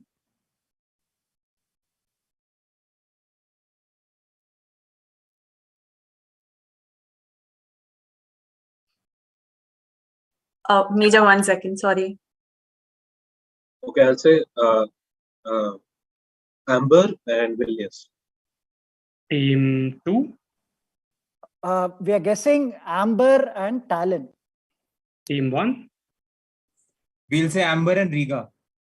Team 9. Yeah.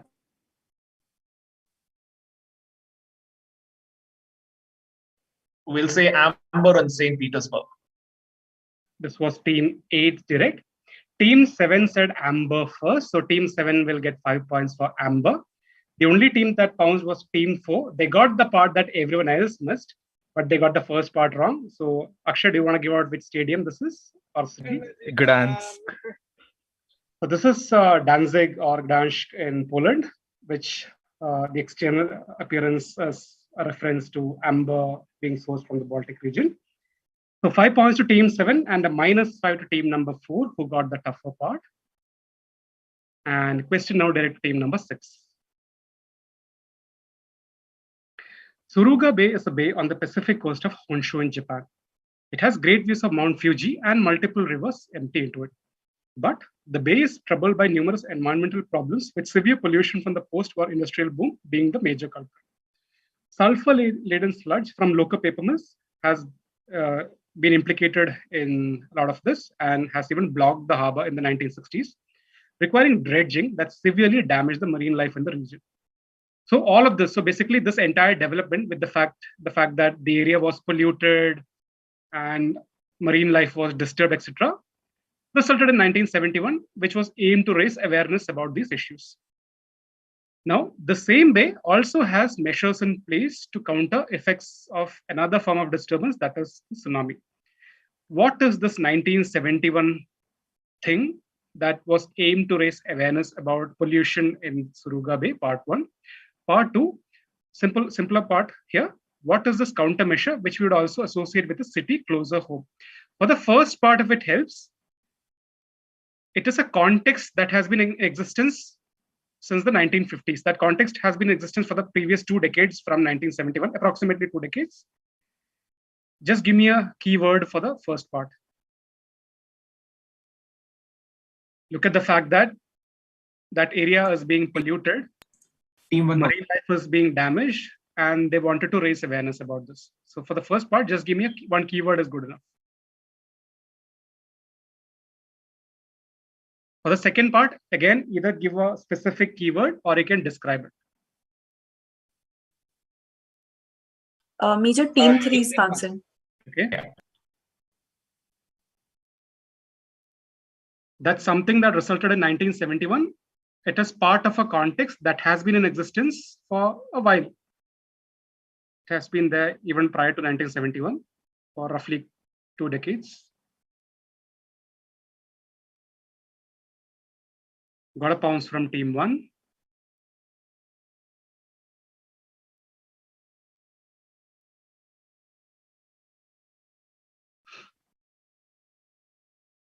So far 2 pounces from 1 and 9. Whose question, Major?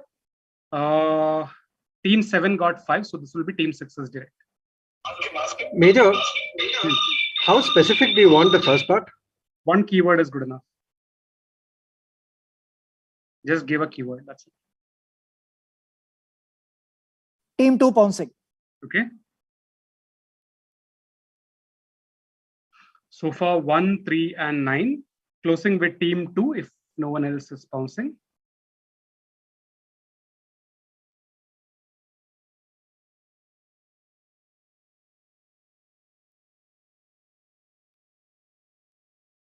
Okay, got team 2's pounce. Closing the pounce, direct to team number 6.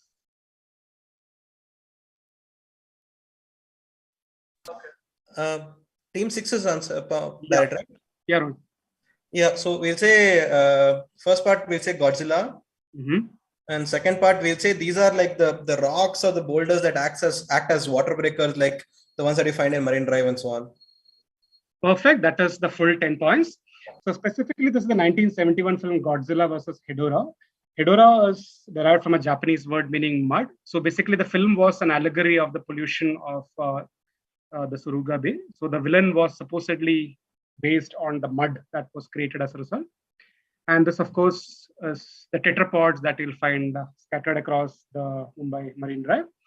5 points there to team number 6. Sorry, 10 points to team number 6. On the pounds, 10 points to both teams 1 and 9. 1 and 9 both get 10.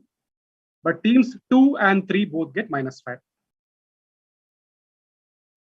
So 1, 9, and 6, 10. 2 and 3, -5. And question to team number 5. This place in Ahmednagar district of Maharashtra became famous after Gulshan Kumar made a film in the 1990s about its unusual nature. So a huge influx of visitors who until then came only till Shirdi, which was 70 kilometers away. And private hotels started coming up as a result during the turn of the century. Initially, all hotels followed a particular practice in accordance with the place's claim to fame. But the visitors or patrons were not too comfortable with this arrangement, and they sort of preferred to stay back in Shirdi itself and not come to this location. Finally, identifying the loss of revenue, the establishment gave up, and they sort of put in place something that could easily be moved to create an illusion of absence. Which place is this? Or you can, if you don't remember the name of the place, you can describe what is its claim to fame or what is unusual about this place. Part 2, what exactly was the problem and what was the solution that the hotels came up with? Team 9 pounds.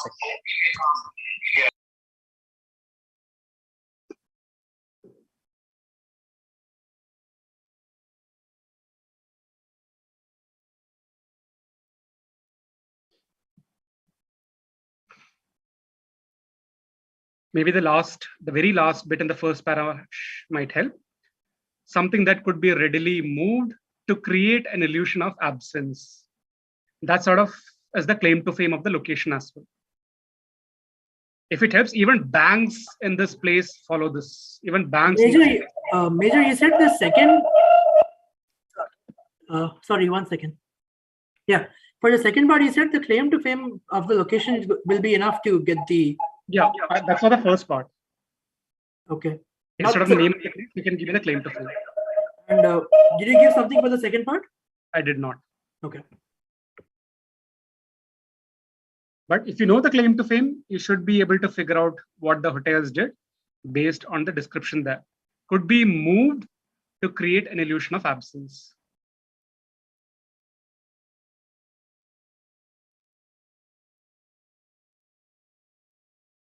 Major 6 is bouncing. Okay. Sponsor. Okay. Team 1 is pouncing. Okay. Team 7 is pouncing. All right.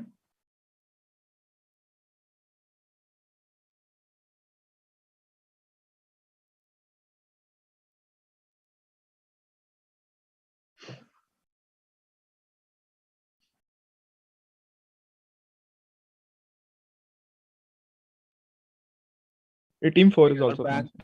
Okay. We'll close with 1, 6, 2, and 4.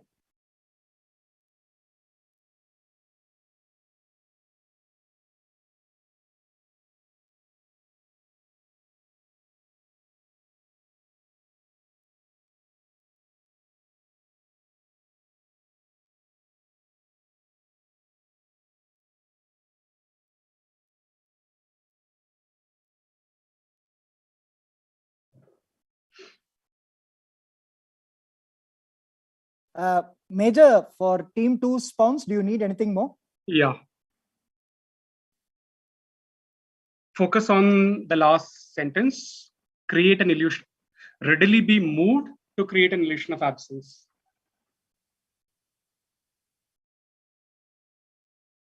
Major, do you need an improvement on Team 7's pounds? Let me check. 1 sec. Not needed. Major, do you need something else for Team 1?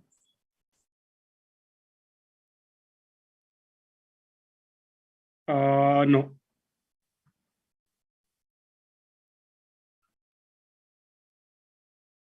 Is pounds still open? Pounds is open because team 2 are improving their Okay, answer. team 3 is also open. Okay.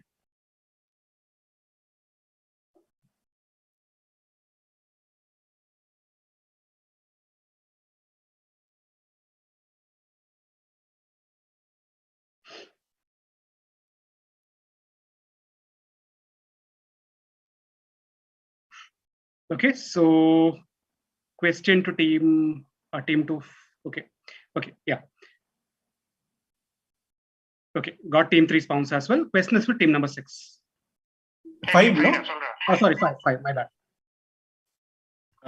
So this is the place where the houses don't have any doors. I think this is Shani Singapore or something like that. The second part was, I think the hotels adopted sliding doors, possibly made of glass, which can be easily moved to create an illusion of absence. Sliding doors is what we were looking for. So this is Shani Singapore, the village with no doors. Even banks don't have doors here. So basically, originally they had curtains in places of doors, which the patrons were not comfortable with. So just to ensure that they still, it would still fit in with the place's claim to fame, they installed sliding doors because they could be moved and create an illusion of absence. So sliding door has to be there in your answer for points. So 10 points to team number 5. On the pounds, no next to team 9. 10 to team 7. 10 to team 2. 10 to team 3. 10 to team 6. And yeah, that's it. And question now to team number 4. Major, team 4 pounds. Yeah, team 4 also gets plus 10. Thank Major, you. Team 1 also counts. Same. Yeah, team 1 you get a -5. Thanks for pointing that out. So team 1 gets a -5. And question to team number 4. Jim Woodman was an American who came up with a theory in the 1970s. According to him, the first dash dash dash was invented over 15 centuries ago, and not in the late 18th century. To prove his theory, he went southwards. When I say southwards from the US, and in collaboration with an expert named Julian Knott, created a specimen that he called Condor 1. They used only those materials that would have been available those many centuries ago, such as totora reeds, cloth, and rope. It worked to everyone's surprise and worked for many, many minutes. What is this invention? What specifically was Jim Woodman trying to prove? He went southwards from the US and he built this thing to prove something. To prove what?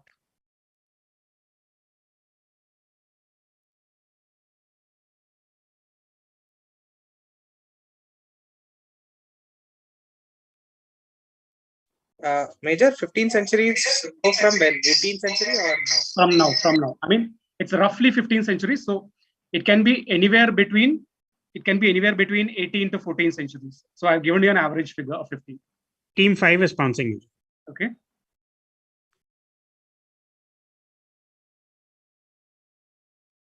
Major, what do you want the second part exactly? So he went southwards from the United States and created this thing. And his point was this thing was created that many centuries ago because it was needed then for a specific purpose. So explain that purpose for what?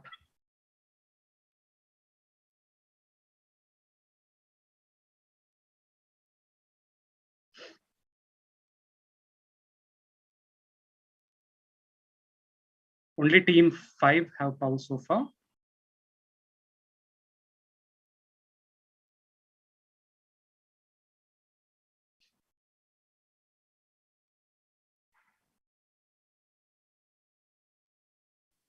Team 7 is bouncing. Okay.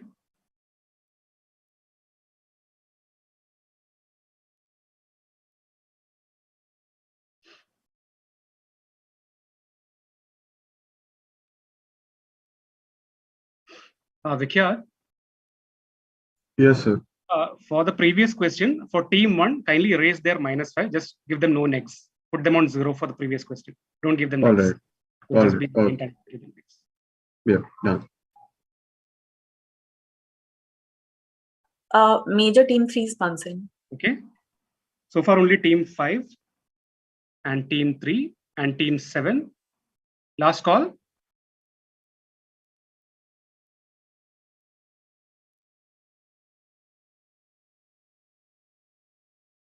Okay. No one else bouncing. So closing with team 3's bounce and then taking it from team number 4. Yeah. Just give it a second. Just give it a second. Let team 3 pass.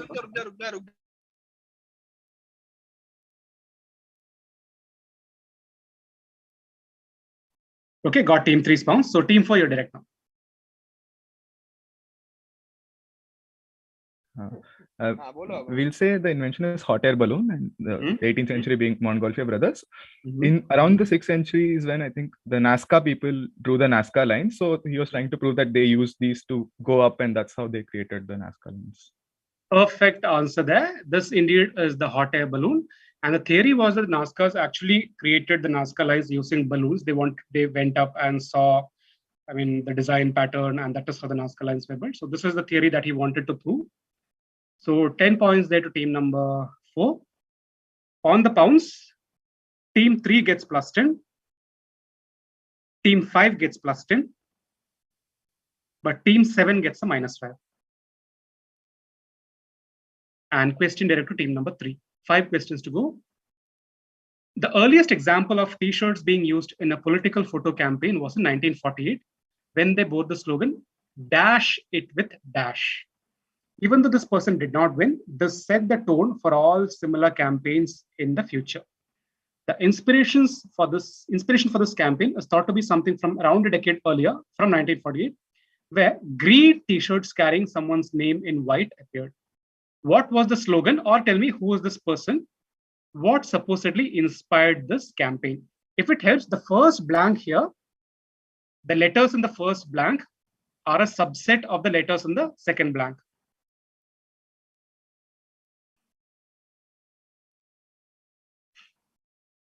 The first blank here, in this case, is a play on the name of the person.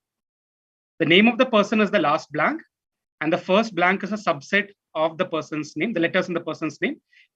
Basically wanted to hint at the fact that, yes, you're working with this person, you're with this person.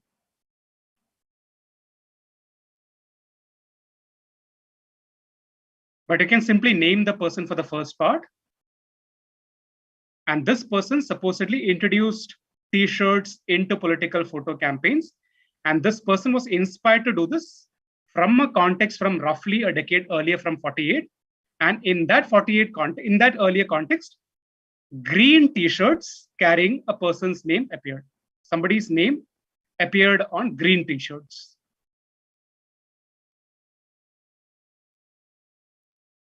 So the actual use of T-shirts for campaigning is from the late 1930s, and their use in political campaigning was from 1940s, late 40s. The fact that the t-shirts are green in color may help. Major, you said the 1930s, it's someone's name, is it? A person's Someone's name. Yes, person's name. A very short name, if it helps. A very short name, and these are green t-shirts. Very appropriately green t-shirts.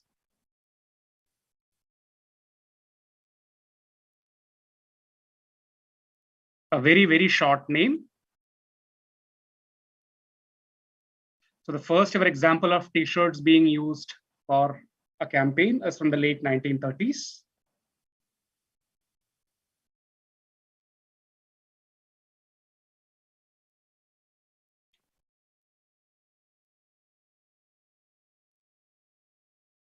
Need a clue for the second part? Yes, Major. Yes. Okay. Clue for the second part is the 1930s context is fictional. The late 1930s context is fictional. So basically, this real life political campaign owes its genesis to a fictional context. Green t-shirts.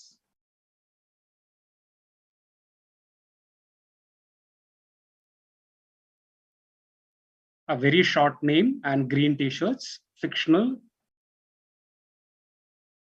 Okay, I don't see any pounces, so we'll close the pounce. And who's direct? Major, we are pouncing. Sorry. Team 5. Okay, we'll take team 5's pounce and then close. And question is with team will be with team number 3 once pounce is taken.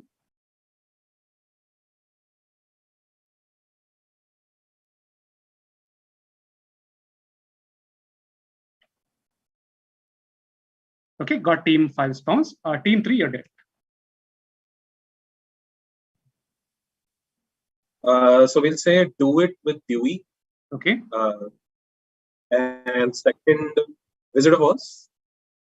As simple as that. 10 points there. So this is do it with Dewey. Do it with Dewey being the pun there. And of course, this is Wizard of Oz. Wizard of Oz, everything is green in color, Emerald City. So the first ever campaign using t-shirts was for a fictional person. So in Wizard of Oz, this is what most characters in Emerald City wore. Green t-shirt with the name of Oz there. So 10 points to team number 3 there. And on the pounce, 10 points to team number 5. The sphere is a metallic artwork by this German sculptor, which stood in the middle of the plaza between World Trade Center towers and emerged relatively unscathed after 9/11. It was meant to symbolize world peace through trade and was placed at the center of a ring of fountains and other decorative touches suggested by Minoru Yamasaki, the WTC architect. He was influenced to come up with this particular layout thanks to work he had done elsewhere. What was the inspiration for this design of the WTC Plaza? Okay, I'll show you visuals. Yeah, so basically there is a sphere at the center, and you can see people can sit around the sphere. People can move around the sphere. There's a large open central plaza with tall, or with, let's say, something like a wall around it. So buildings forming an enclosure. And of course, you can walk around it. You can sit.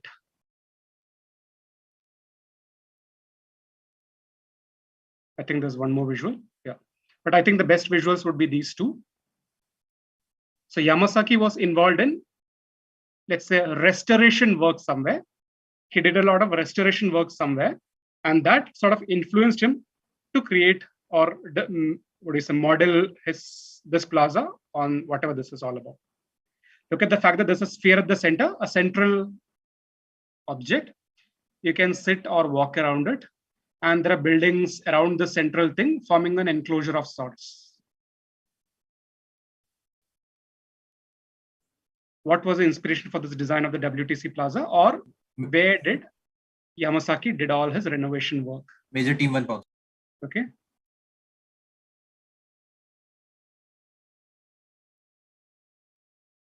Major 6 is bouncing. Okay.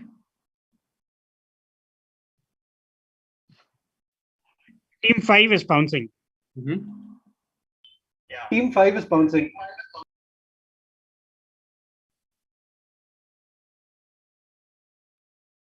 A central thing, you can sit on those benches around it, you can walk around it, and there is an enclosure of sorts formed by buildings.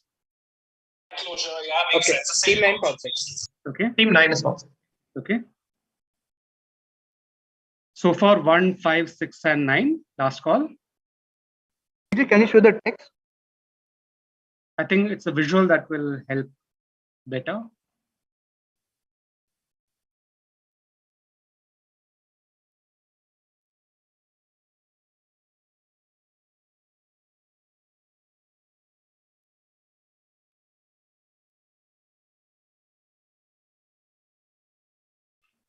So question is now with all teams have pounced. Question is for team number 2.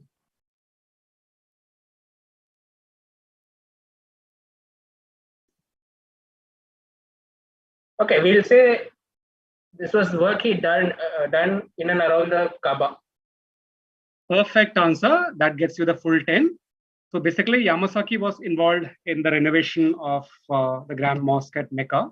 So the sphere actually took the spot of the Kaaba. You could move around it, and you have an enclosure of sorts formed in Mecca, inside the Grand Mosque. So 10 points there to team number 2. And on the pounds, 10 points to team number 5 as well. And -5 to teams 1. -5 to team 6. And -5 to team 9. 1, 6, and 9 all get -5. 2 and 5 get +10. And question to team number 1 now. 3 questions to go. Annie, created by a Bangalore-based startup, advertises itself as the world's first Braille self-learning device and was aimed to help visually impaired kids in India learn better. The creators of the product were trying to find capital to raise its profile and expand the brand, and landed up with an offer of rupees 1.05 crores recently. Why did the creators name it Annie, part 1? Where exactly did they get this offer from? So it's a visual. This is Annie to help visually impaired kids in India learn better. Major 6 is pouncing. Okay. Team 9 Team 9 will bounce. Okay. Team 6 is also. Okay. Major team 1's direct, right? Yeah, 1's direct, yes.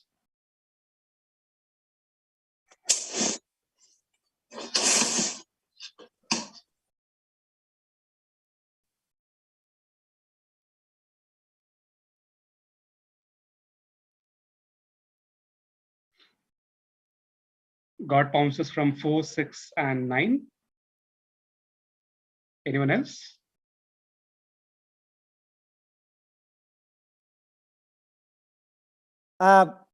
Major, just give us a second. Yeah. Maybe when you said recently, what do you mean recently? Let's give you a timeline within the last 6 months.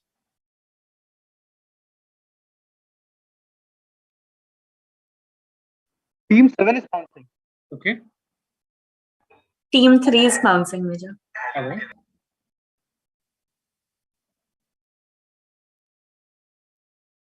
Seven, 3, and 2.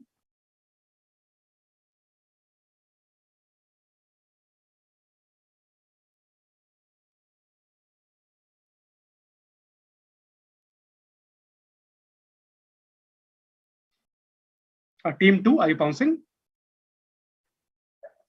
Team 2 is not pouncing. Okay, we'll close it with team 3 and 7's bounces. Team 1, you're direct. The second part is Shark Tank. Shark Tank.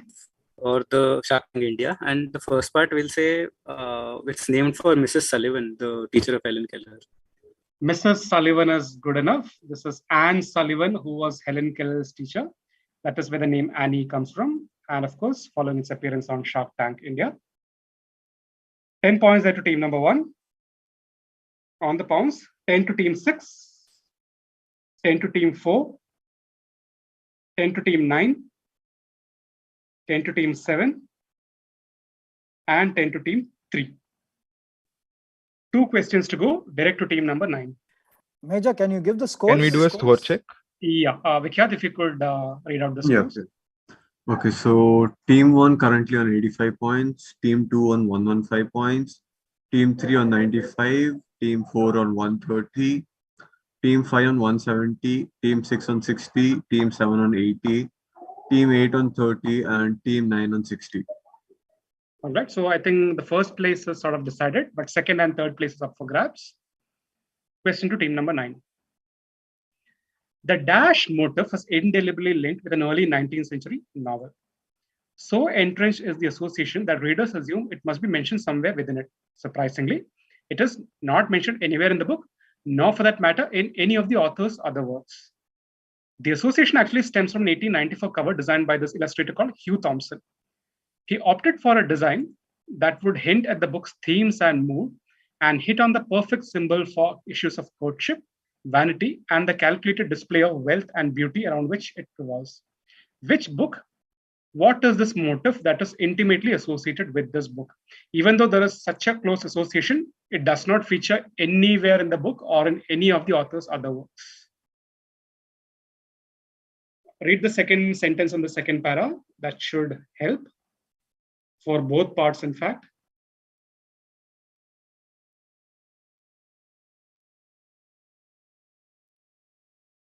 Issues of courtship, vanity, and the display of wealth and beauty around which it revolves.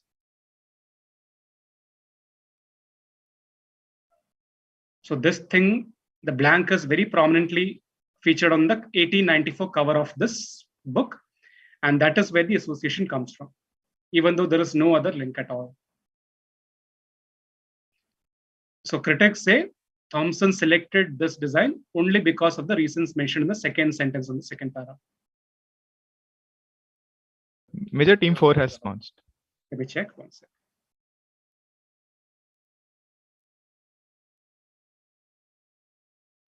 Yeah, got team 4 bounce.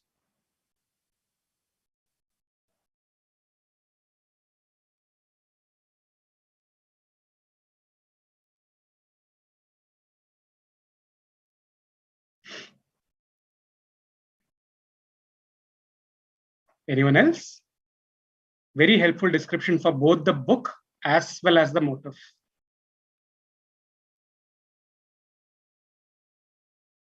I don't see any other bounces. So closing the bounce, only team 4 have bounced. Team 9, you're direct.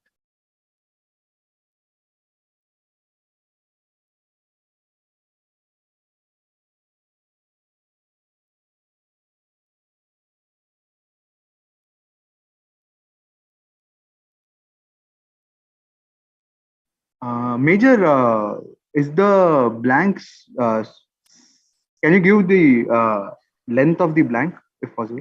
It's there. You can get an approximate length there. Team 9, you're direct. If not, if you don't have a guess, I'll pass you. Sorry, we'll say Carriage and Pride and Prejudice. Parrots and Pride and Prejudice. Team 8. We'll say Arranged Marriage and Emma. Arranged Marriage and Emma. Team 7. Pride and Prejudice, the book. Motive, you're guessing Peacock. Peacock feather. Peacock and Pride and Prejudice is what we are looking for. So this is the association of Peacock with Pride and Prejudice because of the presence of a peacock on its cover. These were the reasons why Hugh Thompson put a peacock on the 1894 cover. 10 points there to team number 7. And on the pounds, 10 points to team number 4 as well. 4 and 7 both get plus 10. And the final question comes to team number 6. The championships of dash, dash of dash, the full form being CSSE, is a biennial outdoor track and field athletics event. The most recent edition was held in the municipality of Saraval in 2021. One of the notable performers at this edition was a lady called Claire Azzopardi, who secured gold with an incredible leap of 6.02 meters in the long jump. She therefore became the first athlete from her country to win gold at the event, and also the third ever female athlete from her country to place 6 meters in the long jump. Which entities take part in the event, or expand or fill in the blanks there? What is her nickname, which combines her nationality and the fact that she can Her jumps are soaring, if that particular word helps. So extremely, her jersey might be helpful to figure out the country. Once you figure out the blanks, the design of the jersey should help you with the country.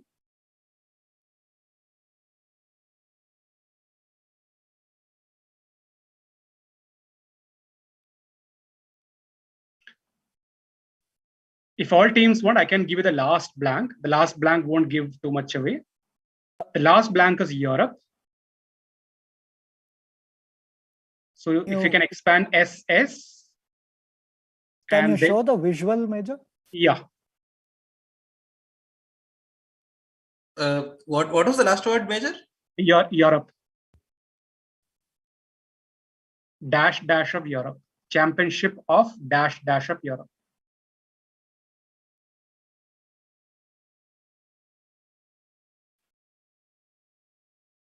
And look at the fact that the most recent edition was held in a place that probably nobody has heard about prior to this.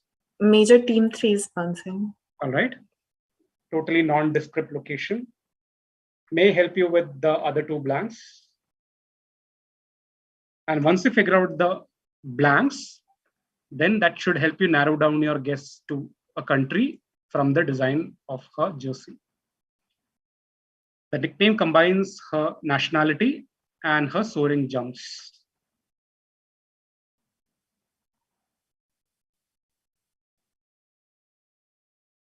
We'll give out points as and when teams pounce, because this is the last question. Team 3 pounced, and great answer there, Team 3, plus 10 to Team 3. Team 5 is pouncing. Okay. Team 5 have nothing to lose, so they'll pounce.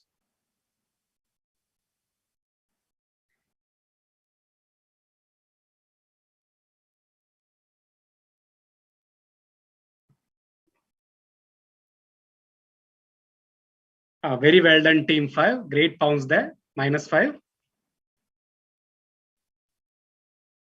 Team 5 end with a -5.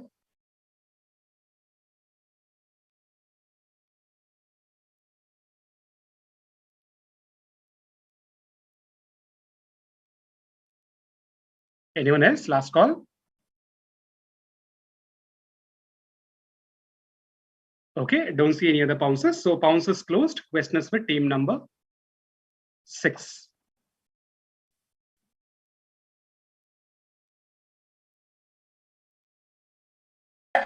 Yeah, so we will say 7 sisters without understanding, without knowing what these entities are. Okay. And they are called, she is called the Leaping Tower of Pisa. Oh, very nice. 7 sisters and the Leaping Tower of Pisa. Very, very nice description. Deserves 10 points, but of course, passes to Team 5, who've already pounced. Team 4. We'll say the nickname is Maltese Falcon. And maybe the entities are like European island countries. 7 sisters. 7 sisters, which are island countries. Passes to Team 2. We will borrow Maltese Falcon.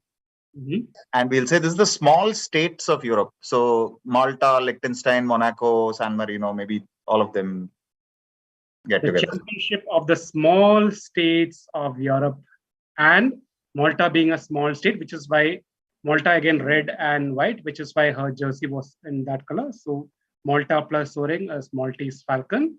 10 points there to team number 2. 5 points to team number 4 for one part. 5 to team 4. 10 to team 2. And pounds points already given. Let's take a look at the final scores. What was Team 5's answer? Team 5 said Soviet states and Georgian gazelle. What? Hey, wow.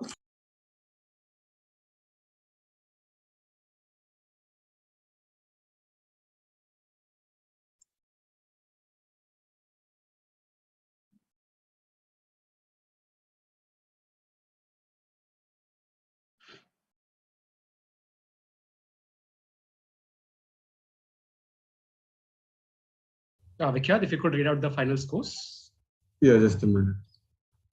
Okay, so the final scores are Team 1 with 85 points, Team 2 with 125 points, Team 3 with 105 points, Team 4 with 145, Team 5 with 165, Team 6 with 60, Team 7 with 90, Team 8 with 30, and Team 9 with 60.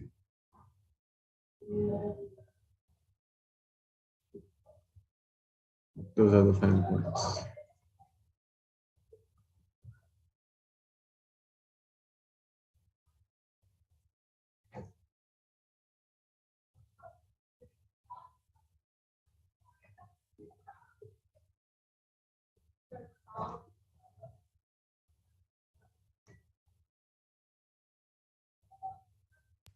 Major, you're on mute. Yeah, I'm on mute. If you wanted me to say something. No, like, can we? Thought if there was a snake or something. Okay, yeah. Thank you so very much for attending. Hope to see you at the next quiz. Thank you. Thanks, Major. Real underdog performance by Team 5. Thanks, Major sir.